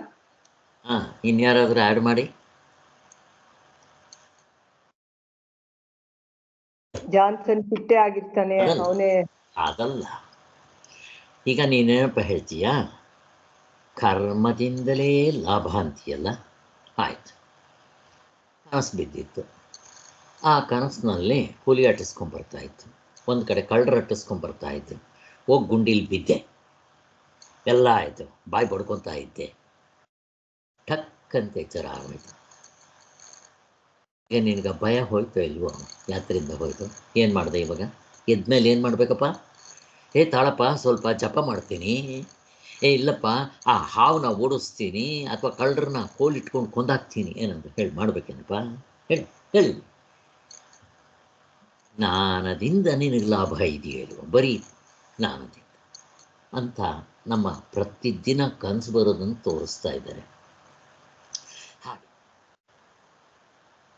ನಮ್ಗೆ ಎಚ್ಚರ ಬಂದ್ಬಿಟ್ರೆ ಕಳ್ಳ, ಹುಲಿ, ಆ ಭಯ, ಆ ಮಕ್ಕಳು ಚೀರ್ತಾ ಇದ್ದರೆ ತಾಯಿ ಆದವಳು ಹೆದರ್ಕೋಬೇಡ, ಇದು ಕನಸು, ಎಳು ಕಣ್ಬಿಡು ಅಂತ ಹೇಳ್ತಾರಲ್ವ. ಎದ್ದಿದ ತಕ್ಷಣ ಅವನಿಗೆ ಛೇ ಅಂತ ನಮಗೆ ನಾಚಿಕೆ ಆಗುತ್ತಲ್ವ. ಅದು ಏನಾಗುತ್ತೆ, ಜ್ಞಾನ ಬಂದ ಮಾತ್ರದಿಂದ ಕನಸಿನಲ್ಲಾದ ಭಯ ಎಲ್ಲ ಒಂದೇ ಸರಿ ಠಕ್ ಅಂತ ನಿವಾರಣೆ ಆಯ್ತಲ್ಲ. ಏನು ಮಾಡಿದೆಪ್ಪ ನೀನು, ಓಡಿಸ್ಬೇಕವ್ರನ್ನ ಅಂತ ಪ್ರಶ್ನೆ ಕೇಳ್ತಾರೆ. ಇದು ಎಲ್ಲರ ಅನುಭವದಲ್ಲಿರೋದು. ಆದ್ದರಿಂದ ಜ್ಞಾನದಿಂದಲೇ ನಿನಗೆ ರಿಸಲ್ಟ್ ಇದೆ ಅಂತ ಮೋಕ್ಷದ ಪಕ್ಕಕ್ಕೆ ಎತ್ತಿಡೋ. ಲೌಕಿಕವಾಗಿ ಎಷ್ಟೊಂದು ತೋರಿಸ್ತಾ ಇದ್ವಲ್ಲ, ನೀನು ಯಾವುದೋ ಒಂದು ಆ ಭೂಮಂಡಲದಲ್ಲಿ 7 ದೀಪಗಳಿದೆ ಅಂತ ಹೇಳಿದ ತಕ್ಷಣ ಅದರಲ್ಲಿ ಏನು ಲಾಭ ಆಯಿತು ಅಂತ ಕೇಳಿದ್ರೆ ನೀನು ಅದನ್ನು ಯಾಕೆ ಇಟ್ಕೊತೀವಿ? ಇಲ್ಲಿ ನಾವು ಕೊಡ್ತೀವಿ ನೋಡು, ಹಾವು, ಹಗ್ಗ, 4-5 ಎಕ್ಸಾಂಪಲ್ಸ್ ಬೇಕಾದಷ್ಟು ಇದೆಯಲ್ಲ. ಕೊನೆಗೆ ಜೊತೆಗೆ ನಿನಗೆ ಎವ್ರಿಡೇ ಕನಸು, ಇನ್ನೇನು ಬೇಕು? ಆದ್ದರಿಂದ ಬರೀ ಜ್ಞಾನವು ಫಲವನ್ನು ಕೊಡಲಾರದು ಅಂತ ನೀನು ಹೇಳ್ತೀಯಲ್ಲ, ತಪ್ಪು. ಅನುಭವದಿಂದ ಜ್ಞಾನ ಮಾತ್ರದಿಂದಲೇ ಪ್ರಯೋಜನ ಆಗಿದ್ದು ಎಲ್ರಿಗೂ ಸ್ಪಷ್ಟವಾಗಿದೆಯಲ್ಲ. ಇದು ವಸ್ತುತಂತ್ರ ಜ್ಞಾನ ಅಂತ. ಸೊ ಇದಲ್ಲದೆ 75ನೇ ಪೇಜು ಕೊನೇ ಪ್ಯಾರ, ತತ್ವವಿಜ್ಞಾನದ ಸ್ವರೂಪ ಸ್ವಭಾವವನ್ನು ಸರಿಯಾಗಿ ತಿಳಿದುಕೊಳ್ಳದಿರುವುದರಿಂದಲೂ ಸಹ ಈ ಮೊದಲು ವರ್ಣಿಸಿದ ತಪ್ಪು ಕಲ್ಪನೆಗಳು, ಮೊದಲು ಒಂದು 6-7 ಗಂಟೆ ಹೇಳಿದ್ವಲ್ಲ, ಇವು ಸರಿಯಾಗಿ ಅರ್ಥ ಮಾಡ್ಕೊಳ್ಳದೆ ಇರೋದರಿಂದ ಆಗಿದೆ ಅಂತ ಹೇಳ್ತಾ ಇದ್ದಾರೆ.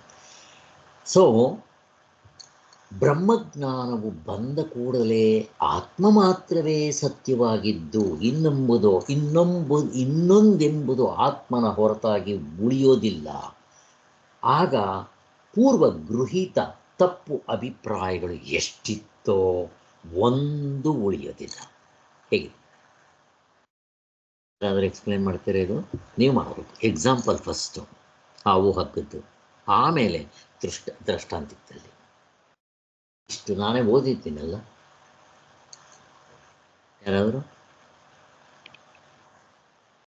ಹಾವು ಅಂತ ಭಯ ಬಿದ್ದಿದ್ದು, ಒಬ್ರು ನೀರಿನ ಕೋಡಿ ಅನ್ಕೊಂಡಿದ್ರು, ಒಬ್ರು ಇನ್ನೊಂದು ಅನ್ಕೊಂಡಿದ್ರು.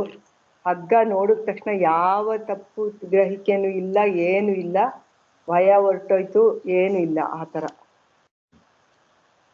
ಒಬ್ಬೊಬ್ರು ಒಬ್ಬರೇ ಎಲ್ಲನೂ ಅನ್ಕೊಳ್ಳೋಲ್ಲ. ಚೆನ್ನಾಗಿ ತಿಳ್ಕೊಬೇಕು ನೀವು. ಒಬ್ಬ ಹಾವು ಅಂತ ತಿಳ್ಕೊಬೋದು, ಇನ್ನೊಬ್ಬ ನೀರಿನ ಕೋಡಿ ಅಂತ ತಿಳ್ಕೊಬೋದು. ಕತ್ಲೆಯಲ್ಲಿ ಒಬ್ಬರೇ ಹಾವು ಇರ್ಬೋದು, ನೀರಿನ ಕೋಡಿ ಇರ್ಬೋದು. ಹಂಗೆ ತಿಳ್ಕೊಳ್ಳಲ್ಲ. ಹೇಗಿದೆ ಇದು? ದೃಷ್ಟಾಂತ ಆಯಿತು. ದೃಷ್ಟಾಂತದಲ್ಲಿ ಏನು ಎಕ್ಸ್ಪ್ಲೇನ್ ಮಾಡ್ತೀರಾ?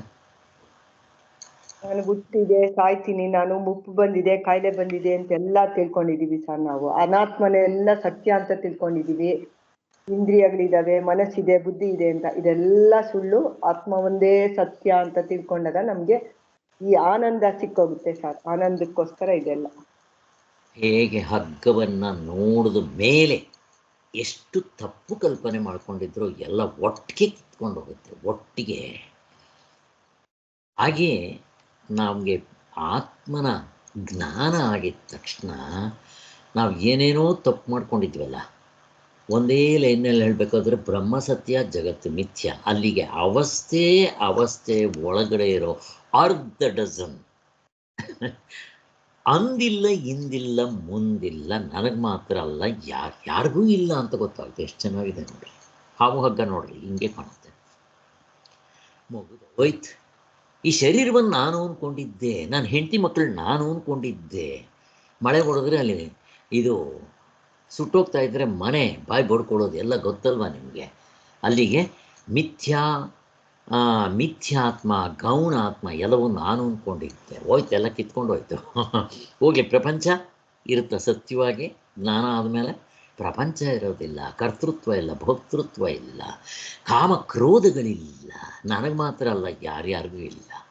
ಆದರೆ ಅವರು ಹಗ್ಗ ಅಂತ ಯಾವನು ತಿಳ್ಕೊತಾನೋ ಅವನು ಭಯ ಹೋಗಿರುತ್ತೆ. ಯಾರು ಹಗ್ಗ ತಿಳ್ಕೊಂಡಿಲ್ವೋ ಅವನು ಇನ್ನೂ ಹಾವಿನ ಭಯ ಇದ್ದೇ ಇರುತ್ತೆ.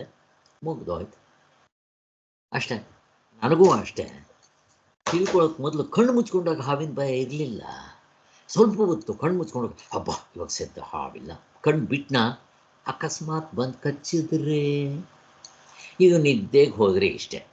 ನಿದ್ದೆಗೆ ಹೋದಾಗ ಇರಲ್ಲ, ಎದ್ದರೆ ಮತ್ತೆ ಓದಿಯ ಪಿಶಾಚೇಂದ್ರ ಬಂದೆ ಗವಾಕ್ಷಿ ಅಂತ ಮತ್ತೆ ಹಿಡ್ಕೊಳುತ್ತೆ. ಭಯ, ಸತ್ತೋಗ್ತೀನಿ ಎಲ್ಲ ಶುರುವಾಗುತ್ತೆ. ಅದನ್ನು ಹೇಳ್ತಾ ಇದ್ದಾರೆ. ಹೀಗೆ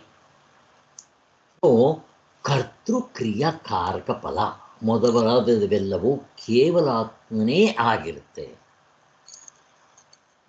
ಕಾಂಡ ಉಪಾಸನ ಕಾಂಡಕ್ಕೆ ಮಾಡೋದು ಪಡೆಯೋದು ಸಾಧ್ಯ ಸಾಧನ. ಹಾಗೆ ಅಲ್ಲಿಗೆ ಇದಕ್ಕೆ ಇವೆಲ್ಲದಕ್ಕೂ ಕರ್ತೃತ್ವ ಭೋಕ್ತೃತ್ವ ಬೇಕೇ ಬೇಕು. ಕರ್ತೃತ್ವ ಭೋಕ್ತೃತ್ವೇ ಆಧಾರ. ಇದಕ್ಕೆ ಪಿವೆಟ್ ಇದ್ದಂಗೆ ನಾನು ನಾವು ಅದು ಕರ್ಮಕಾಂಡಕ್ಕೆ ಬೇಕು, ಉಪಾಸನ ಕಾಂಡಕ್ಕೆ ಬೇಕು, ಲೌಕಿಕಕ್ಕೆ ಬೇಕು, ವೈದಿಕಕ್ಕೆ ಬೇಕು, ಉಪಾಸನೆಗೆ ಬೇಕು. ಪಾರಮಾರ್ಥಿಕ ಪ್ರಶ್ನೆ ಕೇಳ್ತಾ ಇದ್ದೀನಿ, ಬೇಕಾ ಬೇಡ? ಬೇಡ ಬೇಡ ಸರ್, ಅದು ಬಿಟ್ಟು ಹೋಗ್ಬೇಕು, ಕರ್ತೃತ್ವ ಹೋಗ್ಬೇಕು.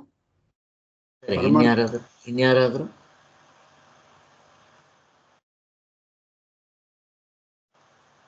ಪಾರಮಾರ್ಥಿಕನು ಇದೆ ಸರ್, ಜ್ಞಾನ ಆಗೋ ತನಕ ಇರ್ಬೇಕು. ಅದಕ್ಕೆ ಈಗ ನನಗೆ ಮುಕ್ತನಾಗಿಲ್ಲ, ಶ್ರವಣ ಮನನ ಧ್ಯಾನ ಮಾಡಬೇಕು ಅಂತ ಇಟ್ಕೊಳ್ರಿ, ಕರ್ತೃತ್ವ ಭೋಕ್ತೃತ್ವ ಇಟ್ಕೊಳ್ಳೇಬೇಕು.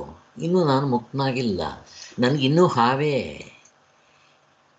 ಆದರೆ ಹಗ್ಗವನ್ನು ಕಂಡ ಮೇಲೆ ಹಾವಿಲ್ಲ, ಅವಿಲ್ಲ, ಹಾವಿಲ್ಲ, ನೀರಿನ ಕೋಡಿ ಇಲ್ಲ, ನೆಲದ ಬೆರಕಿಲ್ಲ. ಆದ್ದರಿಂದ ಅದಕ್ಕೆ ಹೇಳೋದು ಲೌಕಿಕ, ವೈದಿಕ, ಈವನ್ ಪಾರಮಾರ್ಥಿಕ ಮೋಕ್ಷ ಕೂಡ, ಅದು ಕೂಡ ಎಲ್ಲ ಅವಿದ್ಯೆಯಲ್ಲೇ ಇದೆ. ಸೊ ನಾನು ಇವನ್ನ ಇಟ್ಕೊಂಡೇ ಹೋಗಬೇಕು, ಬೇರೆ ದಾರಿ ಇಲ್ಲ, ಎಲ್ಲದಕ್ಕೂ ಬೇಕು. ಬಟ್ ನೀವು ತತ್ವದಲ್ಲಿ ನಿಂತ ಮೇಲೆ ಈ ಕರ್ತೃತ್ವ ಭೋಕ್ತೃತ್ವ ಇರೋಲ್ಲ, ಅವನಿಗೆ ಮಾತ್ರ. ಆದರೆ ಕರ್ಮಕಾಂಡ ಉಪಾಸನ ಕಾಂಡ ಅವನು ಆ ಮೇಲೆ ಲೋಕಕ್ಕೆ ಹೋಗಲಿ, ಅವನಿಗೆ ಏನು ಫಲ ಬೇಕಾದರೂ ಬರಲಿ, ಇವು ಇದ್ದೇ ಇರುತ್ತೆ. ಮತ್ತು ಹುಟ್ಟು ಬಂದರೂ ಇರುತ್ತೆ. ಎಷ್ಟು ಕೋಟಿ ಜನ್ಮಗಳು ಹುಟ್ಟು ಬರಲ್ರಿ, ಇದು ಹೋಗೋದಿಲ್ಲ. ಅನ್ಲೆಸ್ ಹಗ್ಗ ನೋಡೋವರೆಗೂ ಹಾವಿನ ಭಯ ಹೋಗಲ್ವಲ್ಲ, ಹಾಗೆ ಅಷ್ಟು ತಿಳ್ಕೊಂಡ್ರೆ ಸಾಕು. ಆದ್ದರಿಂದ ಜ್ಞಾನ ಮಾತ್ರದಿಂದಲೇ ಮೋಕ್ಷ ಅನ್ನೋದು ಹೊಂದುತ್ತೆ. ನೆಕ್ಸ್ಟ್ ಪ್ಯಾರದಲ್ಲಿ 76ನೇ ಪೇಜ್ನಲ್ಲಿ ಬ್ರಹ್ಮಭಾವಶ್ಚ ಮೋಕ್ಷ. ಇಲ್ಲಿ ಬ್ರಹ್ಮ ಮೋಕ್ಷವೆಂದರೆ ಬ್ರಹ್ಮಭಾವವೇ. ಇಲ್ಲಿ ಭಾವ ಅಂದರೆ ಸರಿಯಾ? ಪ್ರಶ್ನೆ ಕೇಳ್ತಾ ಇದ್ದೀನಿ. ಭಾವ ಅಂದರೆ ಏನು? ಭಾವ ಅಂದ್ರೆ ಮನಸ್ಸಿನಲ್ಲಿ ಅನ್ಕೊಳ್ಳೋದಕ್ಕೆ ಭಾವನೆಗೆ ಭಾವ ಅಂತಾರೆ. ಭಾವನೆ ಮಾಡ್ಕೊಳ್ಳೋದು. ಹಗ್ಗ ನೋಡೋದು ಭಾವನೆ ಮಾಡ್ಕೊಳ್ಳೋದ? ಇಲ್ಲ. ಬಟ್ ಅದು ಉಪಯೋಗಿಸಿದ್ರೂ ಆ ಅರ್ಥ ಅದಲ್ಲ.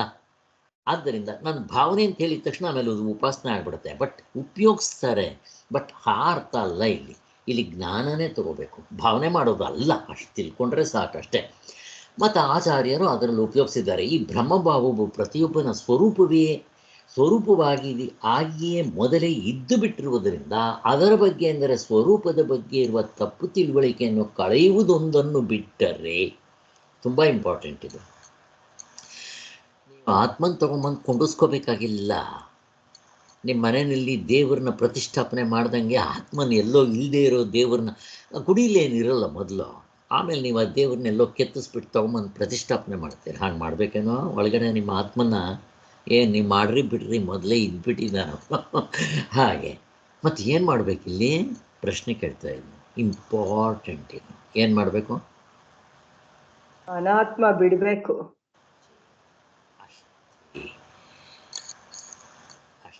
ಅದಕ್ಕೊಂದು ಎಕ್ಸಾಂಪಲ್ ಕೊಟ್ಟಿದೆ, ಯಾರಿಗಾದ್ರೂ ಜ್ಞಾಪಕ ಇದೆಯಾ?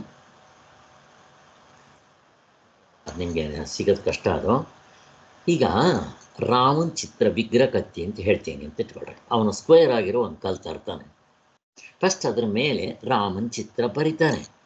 ಈಗ ಏನು ಮಾಡ್ತಾನೆ ಅವನು? ಮೊದಲೇ ಇದೆ ಅದರಲ್ಲಿ ರಾಮನ ಚಿತ್ರನೂ ಇದೆ, ಕೃಷ್ಣನ ಚಿತ್ರ ಎಲ್ಲ ಇದೆ. ಅವನು ಬರ್ಕೊಂಡು ಎಕ್ಸ್ಟ್ರಾ ಫಿಟ್ಟಿಂಗ್ ತೆಗ್ದಾಕ್ತಾನೆ. ಸುತ್ತಿಗೆ ಚಾಣದಲ್ಲಿ ಏನೇನು ಇದೆಯೋ ಆ ಆಕಾರ ಬರೋದಕ್ಕೆ, ರಾಮ ಅಂದರೆ ಅದು ಬಿಲ್ ಇರಬೇಕು, ಆ್ಯರೋಸ್ ಇರಬೇಕು, ಹೀಗೆ. ಕೃಷ್ಣ ಅಂದರೆ ನವಿಲ್ಗೆರೆ ಇರಬೇಕು, ಫ್ಲೂಟ್ ಇರಬೇಕು, ಆಮೇಲೆ ಕೆತ್ತಿರ್ತಾರೆ ಅಂತ ಇಟ್ಕೊಳ್ರಿ. ಹಾಗೆ ಏನು ಮಾಡಿದ್ರು ಇವರು? ಇದ್ದಿದ್ದ ಕಲ್ಲಿನಲ್ಲಿ ಎಲ್ಲನೂ ಇದೆ, ತೆಗೆದಾಕಿದ್ರೆ ಅಷ್ಟೆ. ಹಾಗೆ ನಾವು ಆ ರಾಂಗ್ ನೋಷನ್ ಏನೇನಿದೆಯೋ, ಅನಾತ್ಮ ಏನೇನಿದೆಯೋ ಅವುಗಳನ್ನ ಬಿಟ್ಟರೆ ಆತ್ಮನಾಗಿದ್ವಿ. ಸೊ ಇದಕ್ಕೆ ನನಗೆ ಅನುಭವದ ದೃಷ್ಟಾಂತ ಒಂದು ಬೇಕು. ಯಾವುದು?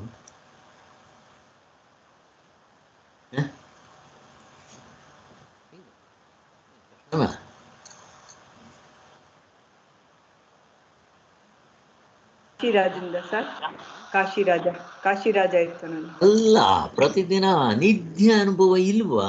ಏನು ಮಾಡ್ತೀರಾ ನೀವು? ಹೊಸ್ದಾಗಿ ಆತ್ಮ ಮನಸ್ಸು ಬಿಟ್ಟರೆ ನೀವು ಆತ್ಮನಾಗಿರಲ್ವಾ? ಏನು ಕಷ್ಟನ ಇದೆಯಾ? ಆದರೆ ಇದು ದೇವ್ರು ಬಿಡಿಸಿರೋದು. ನಮಗೇನೋ ಆಯಾಸ ಆಗೋ ಪ್ರತಿದಿನ ನಿದ್ದೆಗೆ ಹೋಗ್ತೀವಿ. ಏನು ಮಾಡ್ತೀರಾ ಹೇಳ್ರಿ? ಅಯ್ಯೋ ಮನಸ್ಸು ಯೋಚನೆ ಮಾಡಬೇಡ ಬಿಡು, ನೀನು ನಿದ್ದೆಗೆ ಹೋಗ್ತೀಯಾ ನೋಡ್ರಿ, ಹೇಳ್ಕೊಡ್ಬೇಕೇನಾ? ಮನಸ್ಸು ಬಿಟ್ಟರೆ, ಮನಸ್ಸಂದ್ರೆ ಎಲ್ಲ ಬಿಟ್ಟಿರ್ತೀವಿ ಅಲ್ಲಿ, ಅದರ ಜೊತೆಯಲ್ಲಿರೋದೆಲ್ಲ ಬಿಟ್ಟಾಗ ಬೇಡ ಅಂತಂದ್ರೂ ಆತ್ಮನಾಗಿರ್ತೀವಿ. ಹೆಂಗಿದೆ ಅಷ್ಟೇ. ಎಚ್ಚರದಲ್ಲಿ ಹಂಗೆ ಇದ್ಬಿಟ್ರಪ್ಪ, ನಿದ್ದೆ ಮಾಡೋದಲ್ಲ, ಸಮಾಧಿ ಮಾಡ್ಕೊಳ್ಳೋದಲ್ಲ, ನೀವು ಹಾಗೆ ಮನಸ್ಸನ್ನ ಬಿಡ್ರಿ, ಆತ್ಮನಾಗಿರ್ತೀರಿ ನೋಡ್ರಿ.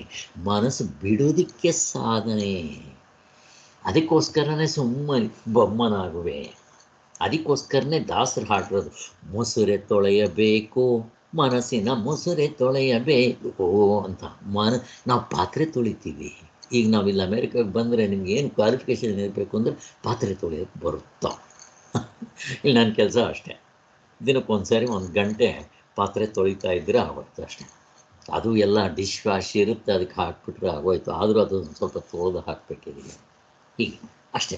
ಹಾಗೆ ನಾವು ಮುಸ್ರೆ ಪಾತ್ರೆ ತೊಳಿತೀವಿ, ನಮ್ಮ ಮನಸ್ಸಿನ ಮುಸ್ರೆ ತೊಳಿತೀವ ಅಂತ.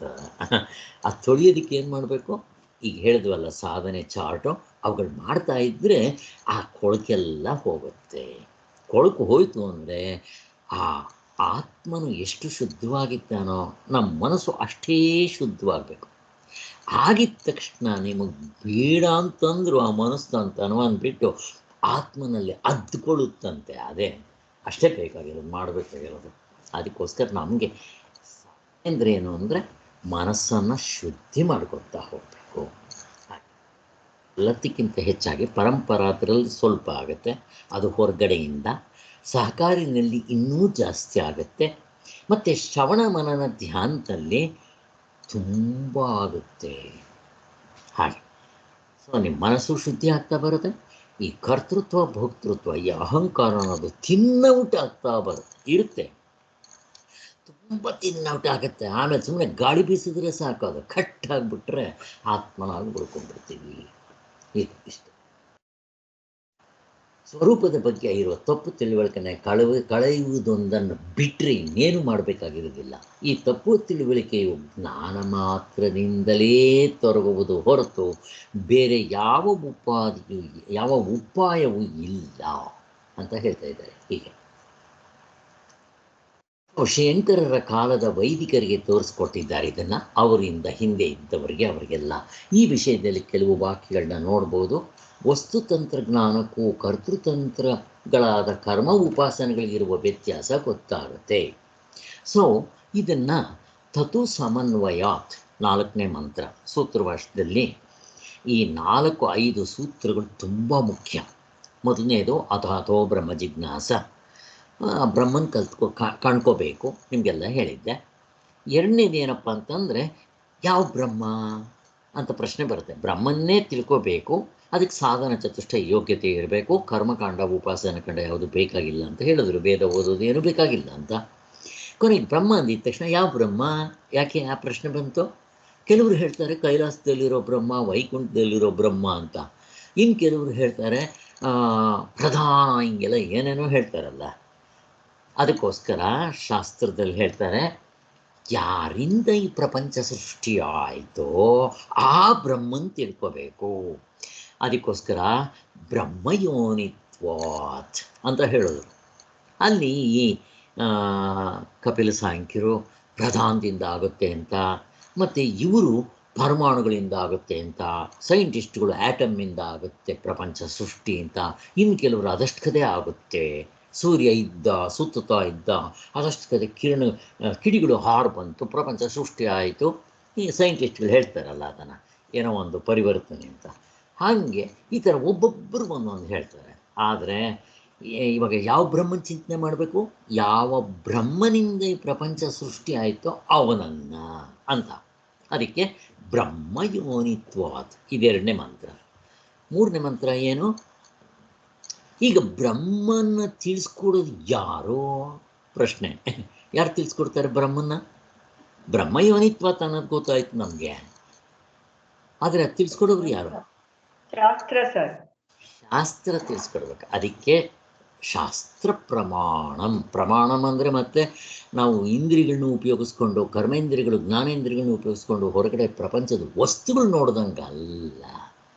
ಯಾಕೆ ಪ್ರಶ್ನೆ ಕೇಳ್ತಾರೆ, ಯಾಕೆ ಪ್ರಮಾಣ ಅಂತ ಹೇಳಿದ್ದಾರಲ್ಲ, ನಾನೇ ಆಗಿದ್ದೀನಿ ಸರ್. ಅದಕ್ಕೆ ಹೆಚ್ಚಾಗಿ ಅವನು ಅಪ್ರಮೇಯನು ಪ್ರಮಾಣಗಳಿಂದ ನೋಡೋಕೆ ಬರುತ್ತಾ? ಕರ್ಮೇಂದ್ರಿಯ ಜ್ಞಾನೇಂದ್ರಿಯಗಳು ಅಂತಃಕರಣಕ್ಕೆ ಸಿಗೋದಿಲ್ಲ, ಒಳಗಿದ್ದಾನೆ, ಅವತ್ತು ನಾನೇ ಅಂತಾನು. ಮತ್ತು ಅವನು ಅಪ್ರಮೇಯನು ಅಲ್ವಾ, ಅಶರೀರನು, ಅಪ್ರಾಣನು, ಅಮನಸ್ಕನು. ಆದ್ದರಿಂದ ಅವನು ಹೆಂಗೆ ಚಿಂತನೆ ಮಾಡ್ತೀರಿ ನೀವು? ಮಾಡೋಕ್ಕೆ ಬರೋದಿಲ್ಲ ಅಂತ ಹೇಳಿ ಕೊನೆಗೆ ಶಾಸ್ತ್ರಯೋನಿತ್ವಾತ್, ಇದನ್ನು ತಿಳ್ಕೊಬೇಕಾದ್ರೆ ಶಾಸ್ತ್ರನೇ ತಿಳಿಸ್ಬೇಕು. ಅದಕ್ಕೆ ಬ್ರಹ್ಮಕ್ಕೆ ಯಾರು ಕಾರಣ? ಶಾಸ್ತ್ರಕ್ಕೆ ಯಾರು ಕಾರಣ? ಬ್ರಹ್ಮ. ಅದಕ್ಕೋಸ್ಕರ ಬ್ರಹ್ಮನಿಗೆ ಶಾಸ್ತ್ರ ಯೋನಿತ್ವಾತ್, ಶಾಸ್ತ್ರಕ್ಕೆ ಬ್ರಹ್ಮ ಯೋನಿತ್ವಾತ್. ಶಾಸ್ತ್ರವನ್ನು ಸೃಷ್ಟಿ ಮಾಡಿದ್ಯಾರು? ಬ್ರಹ್ಮ. ಶಾಸ್ತ್ರಕ್ಕೆ ಬ್ರಹ್ಮ ಯೋನಿ. ಬ್ರಹ್ಮನ್ ತೋರಿಸ್ಕೊಡೋದು ಯಾರು? ಶಾಸ್ತ್ರ ಯೋನಿ. ಸೊ ಈ 4 ತುಂಬ ಮುಖ್ಯ. ಅದು 5ನೇದು ಈ 4ನೇದು ತತು ಸಮನ್ವಯಾತ್. ಆ ಎಲ್ಲವೂ ಕೂಡ ಈ ತತ್ವವನ್ನೇ ತೋರಿಸೋದಕ್ಕೋಸ್ಕರ ಬಂದಿದೆ. ಎಲ್ಲ ಯಾರ್ಯಾರು ಏನು ಹೇಳ್ತಾರೋ ಅವೆಲ್ಲ ಇವೆಲ್ಲವೂ ಸಮನ್ವಯ ಮಾಡ್ತಾರೆ ಅಂತ ತೋರಿಸ್ತಾ ಇದ್ದಾರೆ. ಈ ಸೂತ್ರದಿಂದನೇ ಶಂಕರಾಚಾರ್ಯರಿಗೆ ದಿಗ್ವಿಜಯ, ಶಂಕರ ದ್ವಿವಿಜಯ ಇವೆಲ್ಲ ಹೇಳ್ತಾ ಇದ್ದಾರೆ ಇವರು ಅನ್ನೋದಾಯಿತು. ಸೊ ಇನ್ನೊಂದು 2 ಇದೆ, ಮುಗಿಸ್ಬೇಡ, ಏನು ಮಾಡೋಣ ಪಾಪ, ಈಗಲೇ 11 ಆಯಿತು. ನಿಮ್ಮ ಚಾಯ್ಸ್. ಏನದು ಅದೇ ಉಪಾಸನೆ ವಿಚಾರ ಹೇಳ್ತಾರೆ, ಒಂದು 4 ಉಪಾಸನೆಗಳ ವಿಚಾರ ಬಿಡಿ. ಈಗಲೇ ಪಾಪ ನಿಮ್ಗೆ ಇವಾಗ ಎಷ್ಟು ಟ್ರೈನ್ ಆಗಿರುತ್ತೆ, ಇನ್ನು ಬೇಡ ಸರ್. ನಮಗೆ ಸ್ಟ್ರೈನ್ ಏನಾಗಲ್ಲ ಸರ್, ಬಟ್ ಆದರೆ ಹಲೋ ಹೇಳಿ. ಅಲ್ಲ, ನಮ್ಗೆ ಸ್ಟ್ರೈನ್ ಏನಾಗಲ್ಲ. ಅಂದರೆ ಜಾಸ್ತಿ ಅಂದರೆ ಟೈಮ್ ಬೇಕಾಗತ್ತೆ ನಮಗೆ. ನೀವು ಹೇಳಿದ್ಮೇಲೆ ಸ್ವಲ್ಪ ಬೇರೆ ಮಾಡ್ಕೊಳಕ್ಕೆ